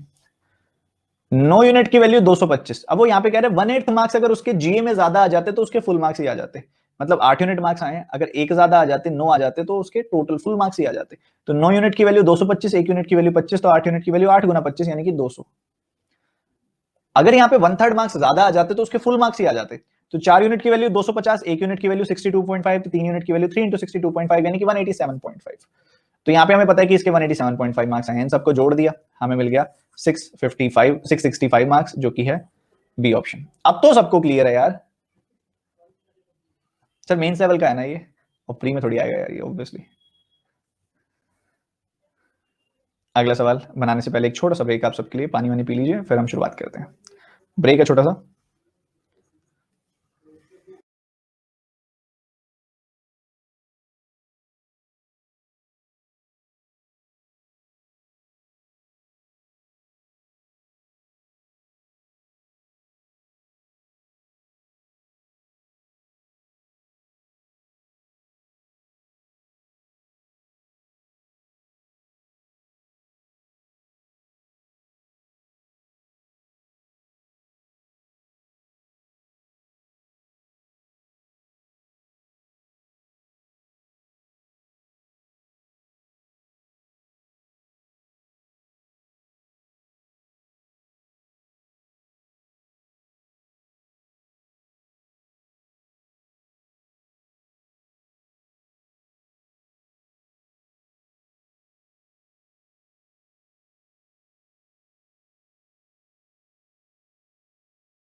माफी चाहूंगा, अनम्यूट कर देता हूं अब। बीपीसीएल रिफाइनरी है, 1000 लीटर्स का क्रूड ऑयल उन्होंने इनपुट किया है। बताओ जल्दी से क्या होगा इस सवाल का आंसर, जल्दी से सॉल्व करेंगे।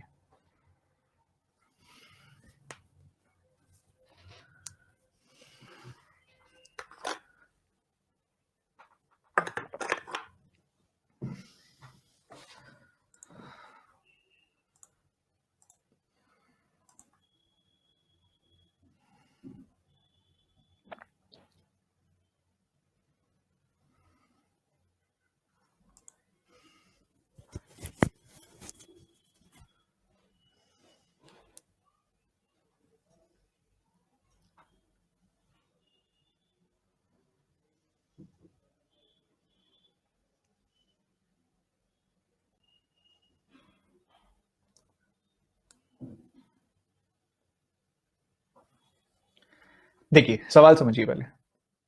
इस रिफाइनरी में कहा गया है कि अगर आप 1000 लीटर क्रूड ऑयल इनपुट करते हो, रिफाइनरी के अंदर आपने 1000 लीटर क्रूड ऑयल डाला रिफाइनिंग के लिए, तो आपको ए लीटर आउटपुट मिलता है। कोई एक आपको आउटपुट बोला जा रहा है और कह रहा है कि वो आउटपुट आप 45 रुपीज का सेल कर सकते हो।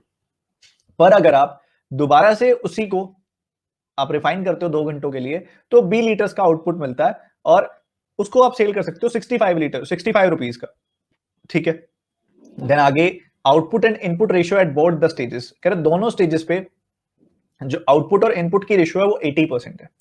तो find the maximum amount that can be earn from 2000 litre of crude oil so as an input out of both cases. ठीक है जी, हमने ये देखा अगर हमने 2000 लीटर का इनपुट किया तो हमको वापस क्या मिलेगा, उसमें से निकल के क्या आएगा। ये कह रहा है कि भाई 80% का वहां पे रेट है, 80% निकल के आता है। तो मान लो हमने इसका इनपुट किया, स्टेज 1 पे क्या होगा, हमने इसको डाला स्टेज 1 पे, स्टेज 1 पे इसमें से 80% निकल के आएगा। 80% 2000 का कितना होगा, 1600 लीटर। उसको दोबारा रिफाइन किया हमने स्टेज 2 पे, उसमें से कितना निकल के आएगा, उसका फिर से 80% हो जाएगा, मतलब 12800 सॉरी 1280 लीटर इतना निकल के आएगा। इसका 80% निकाल लिया मैंने। ठीक है, बहुत सिंपल है। अब उसके बाद अगर आप आगे मूव करेंगे तो कह रहे हैं कि आप इसको तो बेच सकते हो 45 रुपीज का और इसको बेच सकते हो 65 रुपीज का। तो जरा बताओ इसमें किस में ज्यादा बेनिफिट होगा। तो आप 16 का 45 गुना करने के बजाय 90 का 800 गुना कर दो। 90 का 800 गुना करोगे तो 72,000 रुपए यहां से निकल के आएंगे। यहां से कितने निकल के आएंगे, आपने देखा भाई 65 है 65 है, तो आपने यहां मल्टीप्लाई किया। कैसे करेंगे इसको ज्यादा इंटरेस्टिंग तरीके से, इसका इसका तो आधा कर लो 640 हो जाएगा, इसका डबल कर लो 130 हो जाएगा। ठीक है, ऐसे करोगे तो ज्यादा जल्दी कर पाओगे। तो 13 का आप 6 गुना करेंगे, आपने यहाँ पे किया 13 का 6 गुना तो 78,000 वैल्यू तो यहीं से आ गई। और 13 का आप 4 गुना कर दोगे यहाँ पे तो 5200 ये वैल्यू आ गई। 13 का 40 गुना किया जब आपने, तो ये कुल मिला के 83,200 रुपए निकल के आएंगे यहाँ से। तो मैक्सिमम रिटर्न इधर से आएगा 83,200 का। बच्चे कहते हैं सर यहाँ पे तो आप रिफाइनिंग कर रहे हो 1 घंटे की, यहाँ 2 घंटे की कर रहे हो, इसमें कोई फर्क नहीं है क्या। क्वेश्चन में उसने बोला है कि कोई फर्क आएगा, कोई फर्क नहीं आएगा। उसने सीधा बोला कि दोनों स्टेजेस पे 80% रिटर्न निकल के आता है। 2000 लीटर डालोगे तो 1600 रिफाइंड निकलेगा, 1600 को डालोगे तो 1280 रिफाइंड निकलेगा। अब ये ज्यादा रिफाइंड है तो इसको 65 रुपए का बेच सकते हैं, ये कम रिफाइंड है तो इसको 45 का बेचेंगे। सिंपल सी बात है। बच्चे कहते हैं सर क्वेश्चन में तो 1000 दिए, बच्चे क्वेश्चन में तो एग्जांपल के तौर पे 1000 दिया है, एट द एंड उसने 2000 लीटर का पूछा है। ठीक है, और मैक्सिमम पैसा कहां से निकल के आएगा, तो यहां से 72,000 निकलेंगे, यहां से 83,200 निकलेंगे, तो मैक्सिमम पैसा 83,200 निकलेगा। क्या मेरी बात समझ में आ रही है।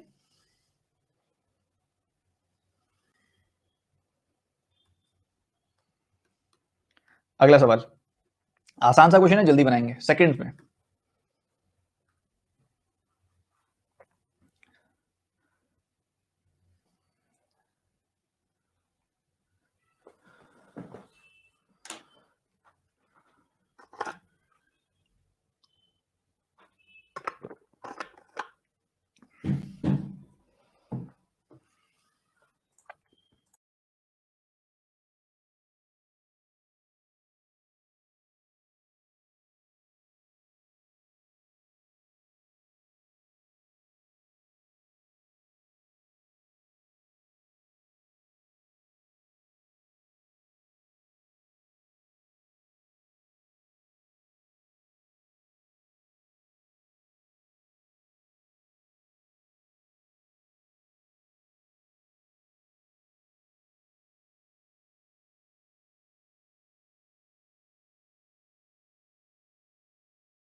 देखो सिंपल सा सवाल है, ध्यान से समझना।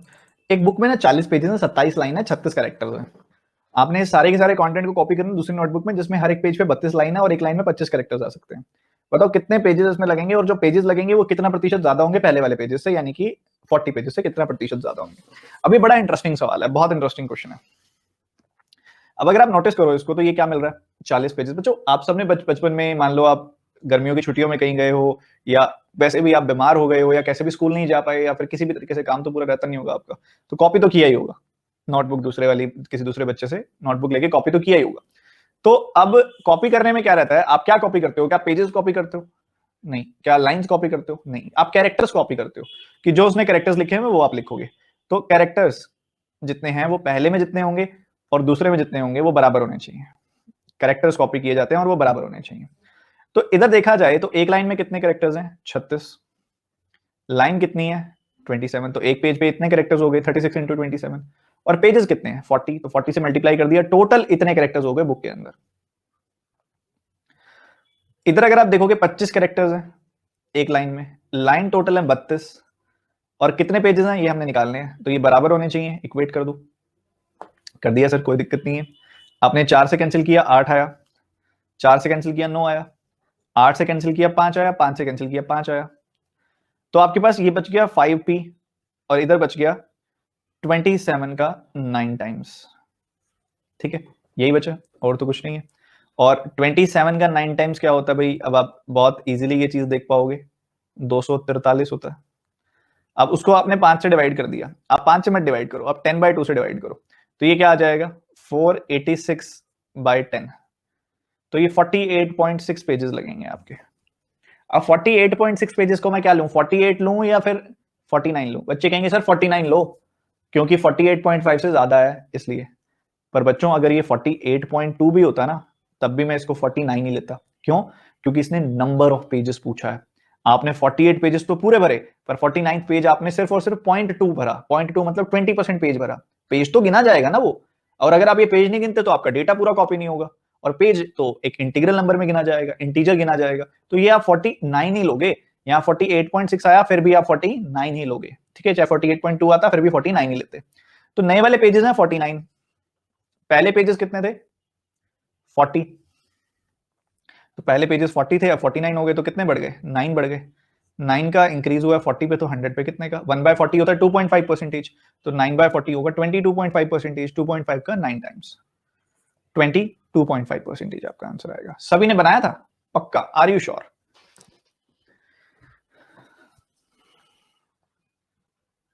चलो बहुत बढ़िया, सवाल बड़ा सिंपल था, जो कि समझ आना चाहिए था, फोकस के साथ।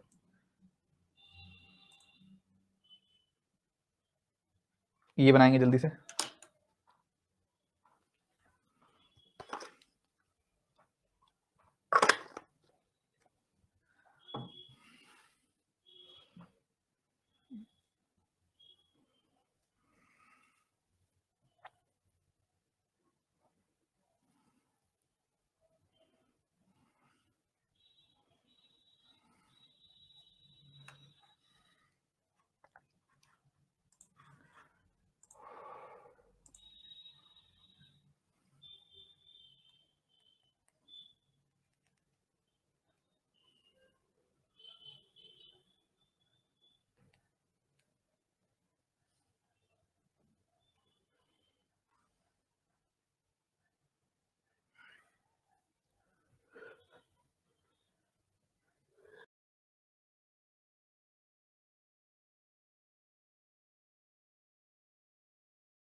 क्या आंसर है बताओ?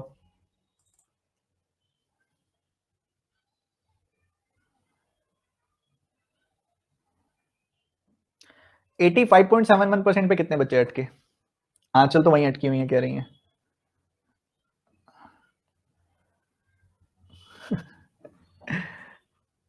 कोई बात नहीं, कोई बात नहीं।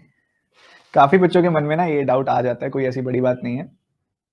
आप अगर इसको थोड़ा ध्यान से देखो ना, तो आपको समझ आ जाता है। वैसे तो इतना कुछ वो था नहीं इसके अंदर, इसको 100 में से सब्ट्रैक्ट करके देख लेते हैं। 14.29% नहीं दिख रहा आपको? तो ये 14.29% अप्रोक्सीमेटली 14.28 ही होता है। तो अगर ये नंबर जो है वो है 100% माइनस 14.28%, द 1 माइनस 1/7 यानी कि 6/7। क्या दिक्कत थी? क्या दिक्कत थी जी, बता दीजिए। तो टाइम जो अलॉट किया गया तीनों प्रोजेक्ट्स में वो 4, 5 और 7 है, बट वो 62.5% टाइम ही दे पाया है, 75% टाइम ही दे पाया है, 85.71% टाइम ही दे पाया है। अब अगर आप देखोगे 62.5% मतलब 5/8, मतलब ये नंबर 8 का मल्टीपल होना चाहिए यार 5/8 निकालने के लिए, है तो नहीं है। 75% मतलब 3/4, तो यार ये नंबर 4 का मल्टीपल होना चाहिए। तो ऐसे करो, इसको 4 से मल्टीप्लाई कर दो, इसको 4 से करोगे तो इसको भी 4 से कर दो, तुम्हारी ये फुलफिल हो जाएगी चीज, और इसको भी 4 से कर दो। इससे क्या होगा, ये परसेंटेज इजीली कैलकुलेट कर पाओगे आप। तो एक तरफ बन गया हमारा 16, इधर बन गया 20 और इधर बन गया 28। तो ये कितना कितना टाइम दे पाया? 5/8 टाइम दे पाया। इसका 5/8 कितना होगा? 10 टाइम दे पाया। इधर ये 3/4 टाइम दे पाया, इसका 3/4 कितना होगा सर? 15 होगा, 15 टाइम दे पाया। इधर ये 6/7 टाइम दे पाया, मतलब 24 टाइम दे पाया। ठीक है जी। तो ये हमसे पूछ रहे हैं, the time put in by Dixit is approximately what percentage of the net time allotted initially. तो अगर आप यहाँ पे नोटिस करो तो कितना टाइम ये दे पाया, अगर आप नोटिस करो 39 + 10 49 टाइम दे पाया ये। और इसको अलॉट कितना किया गया था? इसको अलॉट किया गया था 44 एंड 20 64 अलॉट किया गया था। तो ये 49 टाइम दे पाया, इसको अलॉट 64 दिया गया था। तो हमसे अप्रोक्सीमेटली पूछा हुआ है, हम अप्रोक्सीमेटली बता देंगे। कैसे? ये 48 + 1 लिख देंगे इसको हम। अब 48 जो होता है 64 का क्या हिसाब होता है इसके साथ? अगर आप इसको 16 के हिसाब से देखो तो 3/4 आती है वैल्यू। ये 16 से काटा, 16 का 3 गुना, 16 का 4 गुना, तो 3/4 यानी कि 75% हो गया ये। 75% से कितना ज्यादा है ये? 1/64। 1/64 क्या होता है? 1 पॉइंट समथिंग, 1%, 1 पॉइंट समथिंग, क्योंकि 1/64 से आप मल्टीप्लाई करोगे ना तो ये 100/64 आ जाएगा। 100/64 1 पॉइंट समथिंग आएगा। आएगा तो सही, आएगा तो सही। तो ये 1.5 से थोड़ा ज्यादा होगा, तो ये 75% मार्क करेंगे या 77? भाई 77 से ज्यादा क्लोज है, तो 77% मार्क करेंगे, क्योंकि ये आएगा आपका 76 पॉइंट समथिंग। गजब सर, गजब, एक नंबर सर। अच्छा, what do you mean by गजब? डिफाइन गजब।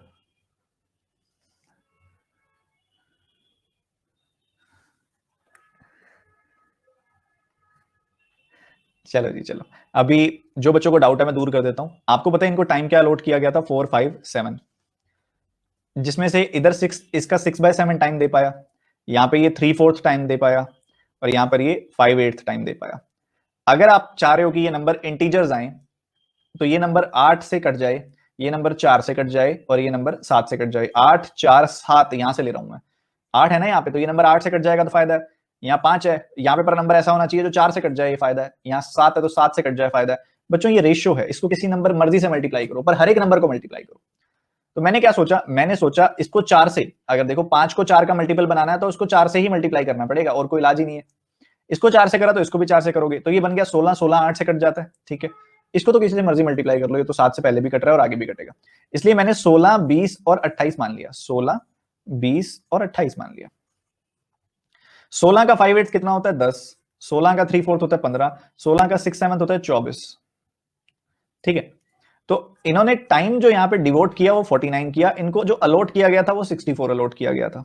तो हमसे पूछा जा रहा है 49 64 का कितना परसेंटेज है, यही पूछा जा रहा है, और तो कुछ नहीं, और तो कुछ नहीं। अब 49 को मैंने लिखा 48 + 1, तो ये बन गया 48/64, और ये बन गया 1/64।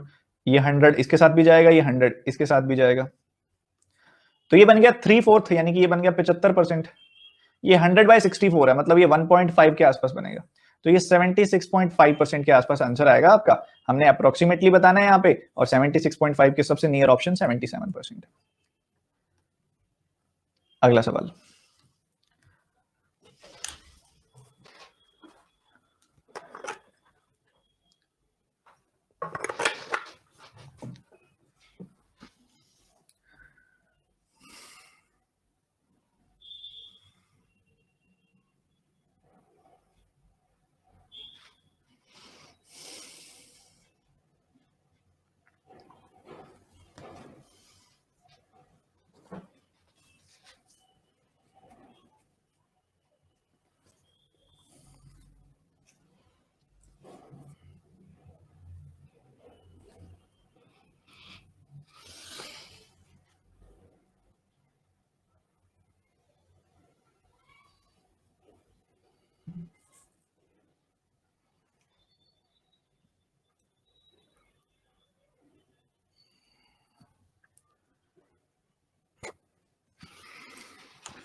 देखो ये कह रहे कि एक फैक्ट्री है जिसमें 3 तरह की मशीन्स बनती हैं जिनका नाम है L1 L2 L3 और टोटल प्रोडक्ट्स का 40 35 और 25% होती हैं वो टोटल मतलब 100% बन गया है टोटल। तो मतलब अगर टोटल मान लो 10,000 प्रोडक्ट्स बनाए जा रहे हैं तो उसमें से 4,000 पहले वाले हैं और 3500 दूसरे वाले हैं और 2500 तीसरे वाले हैं। यहाँ पे 4% डिफेक्टिव प्रोडक्ट्स हैं, 4% डिफेक्टिव प्रोडक्ट्स हैं यहाँ पे। इसका 1% 40 है तो 4% 160 होगा। यहाँ पे 5% डिफेक्टिव प्रोडक्ट्स हैं। अब आप 35 का 5 गुना करोगे तो 175 डिफेक्टिव प्रोडक्ट्स आ जाएंगे। यहाँ पे 6% डिफेक्टिव प्रोडक्ट्स हैं तो यहाँ पे 150 डिफेक्टिव प्रोडक्ट्स हैं। तो 160 175 150 अगर आप इनका सम निकालोगे तो आपको क्या मिलेगा 100 यहाँ पे अगर आप देखो 70 60 50 70 50 कितना होता है 120 120 एंड 60 कितना होता है 180 185 300 एंड 185 यानी कि 485। तो ओवरऑल 485 डिफेक्टिव प्रोडक्ट्स निकल गए। अगर 10,000 में से 485 प्रोडक्ट्स डिफेक्टिव हैं तो यहाँ पे कितने प्रोडक्ट्स ऐसे होंगे जो डिफेक्टिव नहीं होंगे 9,515 प्रोडक्ट्स ऐसे होंगे जो डिफेक्टिव नहीं होंगे। तो 10,000 में से 9,515 प्रोडक्ट्स डिफेक्टिव नहीं है तो कितने प्रतिशत प्रोडक्ट्स डिफेक्टिव नहीं है 95.15%। अब काफी बच्चे बोलेंगे सर आपने 40% 35% 25% को 400 350 और 250 ना मान के 4,000 3500 और 300 ये 2500 क्यों माना? क्योंकि बच्चों यहां मैंने 4% 5% और 6% कैलकुलेट करना था और वो इसमें चल जाता बट इसमें डेसिमल आता दिख रहा था मुझे तो डेसिमल नहीं चाह रहा था मैं तो मैंने नहीं लिया, बात खत्म। इसलिए मैंने एक जीरो बढ़ा दी उसमें। समझे कि नहीं समझे?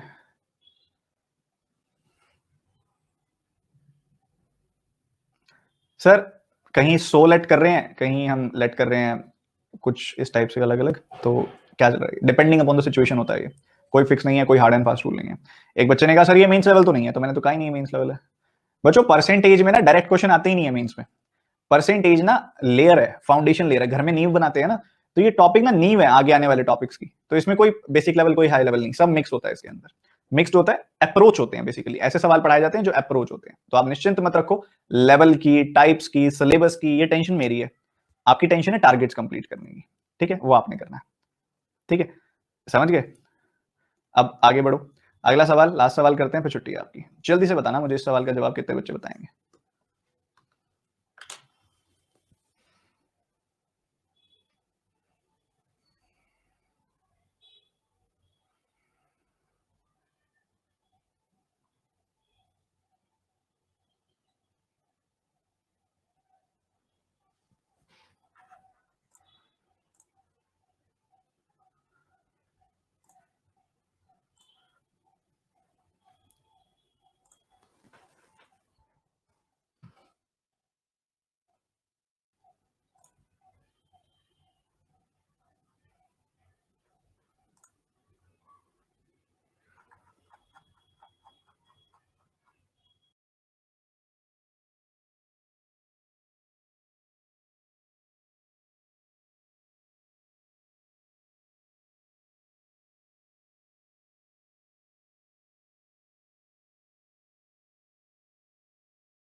क्या आंसर है, देखते ही आ रहा होगा इसका आंसर तो। C and D can not be determined. Okay देखो कह रहे हैं कि एक ट्रेन है, एक ट्रेन है जिसके अंदर वैगन्स है। वैगन्स आप सबने देखे होंगे, वैगन्स जो होते हैं डिब्बे होते हैं। कह रहे हैं कि एक ट्रेन है कि जितनी हर एक सीट में हर एक जगह जितने वैगन है ना, मतलब उस ट्रेन के अंदर मान लो 50 वैगन है तो हर एक वैगन में भी सीट भी 50 है। सिंपल सी बात है। कह रहे हैं कि जितने वैगन है ना उतने ही हर एक वैगन में सीट्स हैं। अगर 40 वैगन है तो हर एक वैगन में 40 सीट्स हैं। जितने नंबर ऑफ वैगन उतने ही नंबर ऑफ सीट्स एक वैगन के अंदर। कह रहे एक पैसेंजर से ज्यादा बैठेगा नहीं कोई एक सीट पे। कह रहे if the middle most compartment, बीचों बीच वाला कंपार्टमेंट 33% पैसेंजर रखता है और फिर कह रहा है कि उसकी and is filled with 68.75% of it seating capacity. बस और क्या चाहिए, और क्या चाहिए, सब कुछ तो मिल गया। 68.75% क्या होता है 6.25% का 11 टाइम्स होता है, मतलब 1/16 का 11 टाइम्स होता है, मतलब 11/16 होता है। मतलब उसमें सिर्फ 11/16 पैसेंजर ही बैठे हैं पर बैठे तो 33 है। तो टोटल कितने बैठ सकते हैं? टोटल बैठ सकते हैं 48। ठीक है, टोटल 48 बैठ सकते हैं, मतलब एक वैगन के अंदर 48 बैठ सकते हैं। एक वैगन की सीटिंग कैपेसिटी 48 है, मतलब टोटल लोग कितने होंगे फिर? टोटल लोग कितने होंगे यहाँ पे? एक वैगन के अंदर अगर 48 लोग बैठ सकते हैं, 48 सीट्स हैं, तो मतलब वैगन भी 48 है। तो 48 वैगन, उनमें सीटिंग कैपेसिटी भी 48 की, तो मतलब टोटल सीटिंग कैपेसिटी इतनी है। कह रहा है then find the maximum number of passenger in the train that can be accommodated if minimum 16.66% seats are always vacant. कम से कम इतनी सीट तो खाली रखनी ही रखनी है। तो 1/6 अगर मुझे इतनी सीटें हैं ना, 48 into 48, इतनी सीटें अगर खाली रखनी है, सॉरी इतनी टोटल सीटें हैं और 1/6 खाली रखनी है, तो मतलब पूरी 5/6 भर दो, मैक्सिमम तो यही होगा। तो 6 का 8 गुना, 8 का 5 गुना 40, 48 का 40 टाइम्स कितना हो जाएगा? 1920। तो मैक्सिमम 1920 लोग बैठ सकते हैं।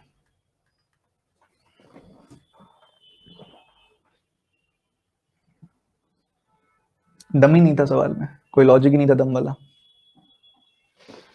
ठीक है, बच्चे कह रहे हैं 5/6 कैसे आया? बच्चों अगर 1/6 16.66% होता है 1/6, अगर 1/6 खाली रखनी है तो हम 5/6 तो भर सकते हैं ना, 1 - 1/6। ठीक है, तो 2-3 काम की चीजें थी, मैं रिपीट भी करूंगा और ध्यान से भी समझाऊंगा, सारे बच्चे सुनना। 6.25% का 11 टाइम्स होता है 68.75%। 6.25% मतलब 1/16, 1/16 का 11 टाइम्स मतलब 11/16। मतलब यहाँ पे हम ये बात बोल सकते हैं कि जो बीच वाला डब्बा है ना, मिडिल मोस्ट डब्बा है, उसमें 11/16 लोग, मतलब जितनी भी सीट्स है ना, तो उसमें से 11/16 ही भरी हुई है। पर ये तो कह रहे 33 भरी हुई है, तो 11 से काट दिया इसको, टोटल सीट्स पता लग गई 48 है। मतलब एक वैगन में 48 सीट्स हैं, और फर्स्ट लाइन में लिखा हुआ है जितनी एक वैगन में सीट्स हैं उतने टोटल वैगन हैं। तो टोटल वैगन 48 हो गए, तो 48 वैगन, हर एक में 48 सीट्स, तो टोटल सीट्स इतनी हो गई। अब 1/6 तो खाली रखनी है, मतलब 5/6 हम भर सकते हैं, तो इस टोटल सीट्स का 5/6 निकाल दिया, 1920 आंसर आ गया। हमने परसेंटेज बहुत अच्छे लेवल पे पढ़ लिया। अब तो आप सबसे ये रिक्वेस्ट है, अब परसेंटेज इस बुक से टोटल कंप्लीट कर दो। जो बच्चे कह रहे थे उनको बुक नहीं मिली या क्या नहीं मिला, कल पता क्या था, टारगेट ग्रुप में ना अनअकैडमी टीम ने कुछ और पिन कर दिया था, मैंने बोल दिया उनको कि ऐसे मत चेंज किया करो तुम।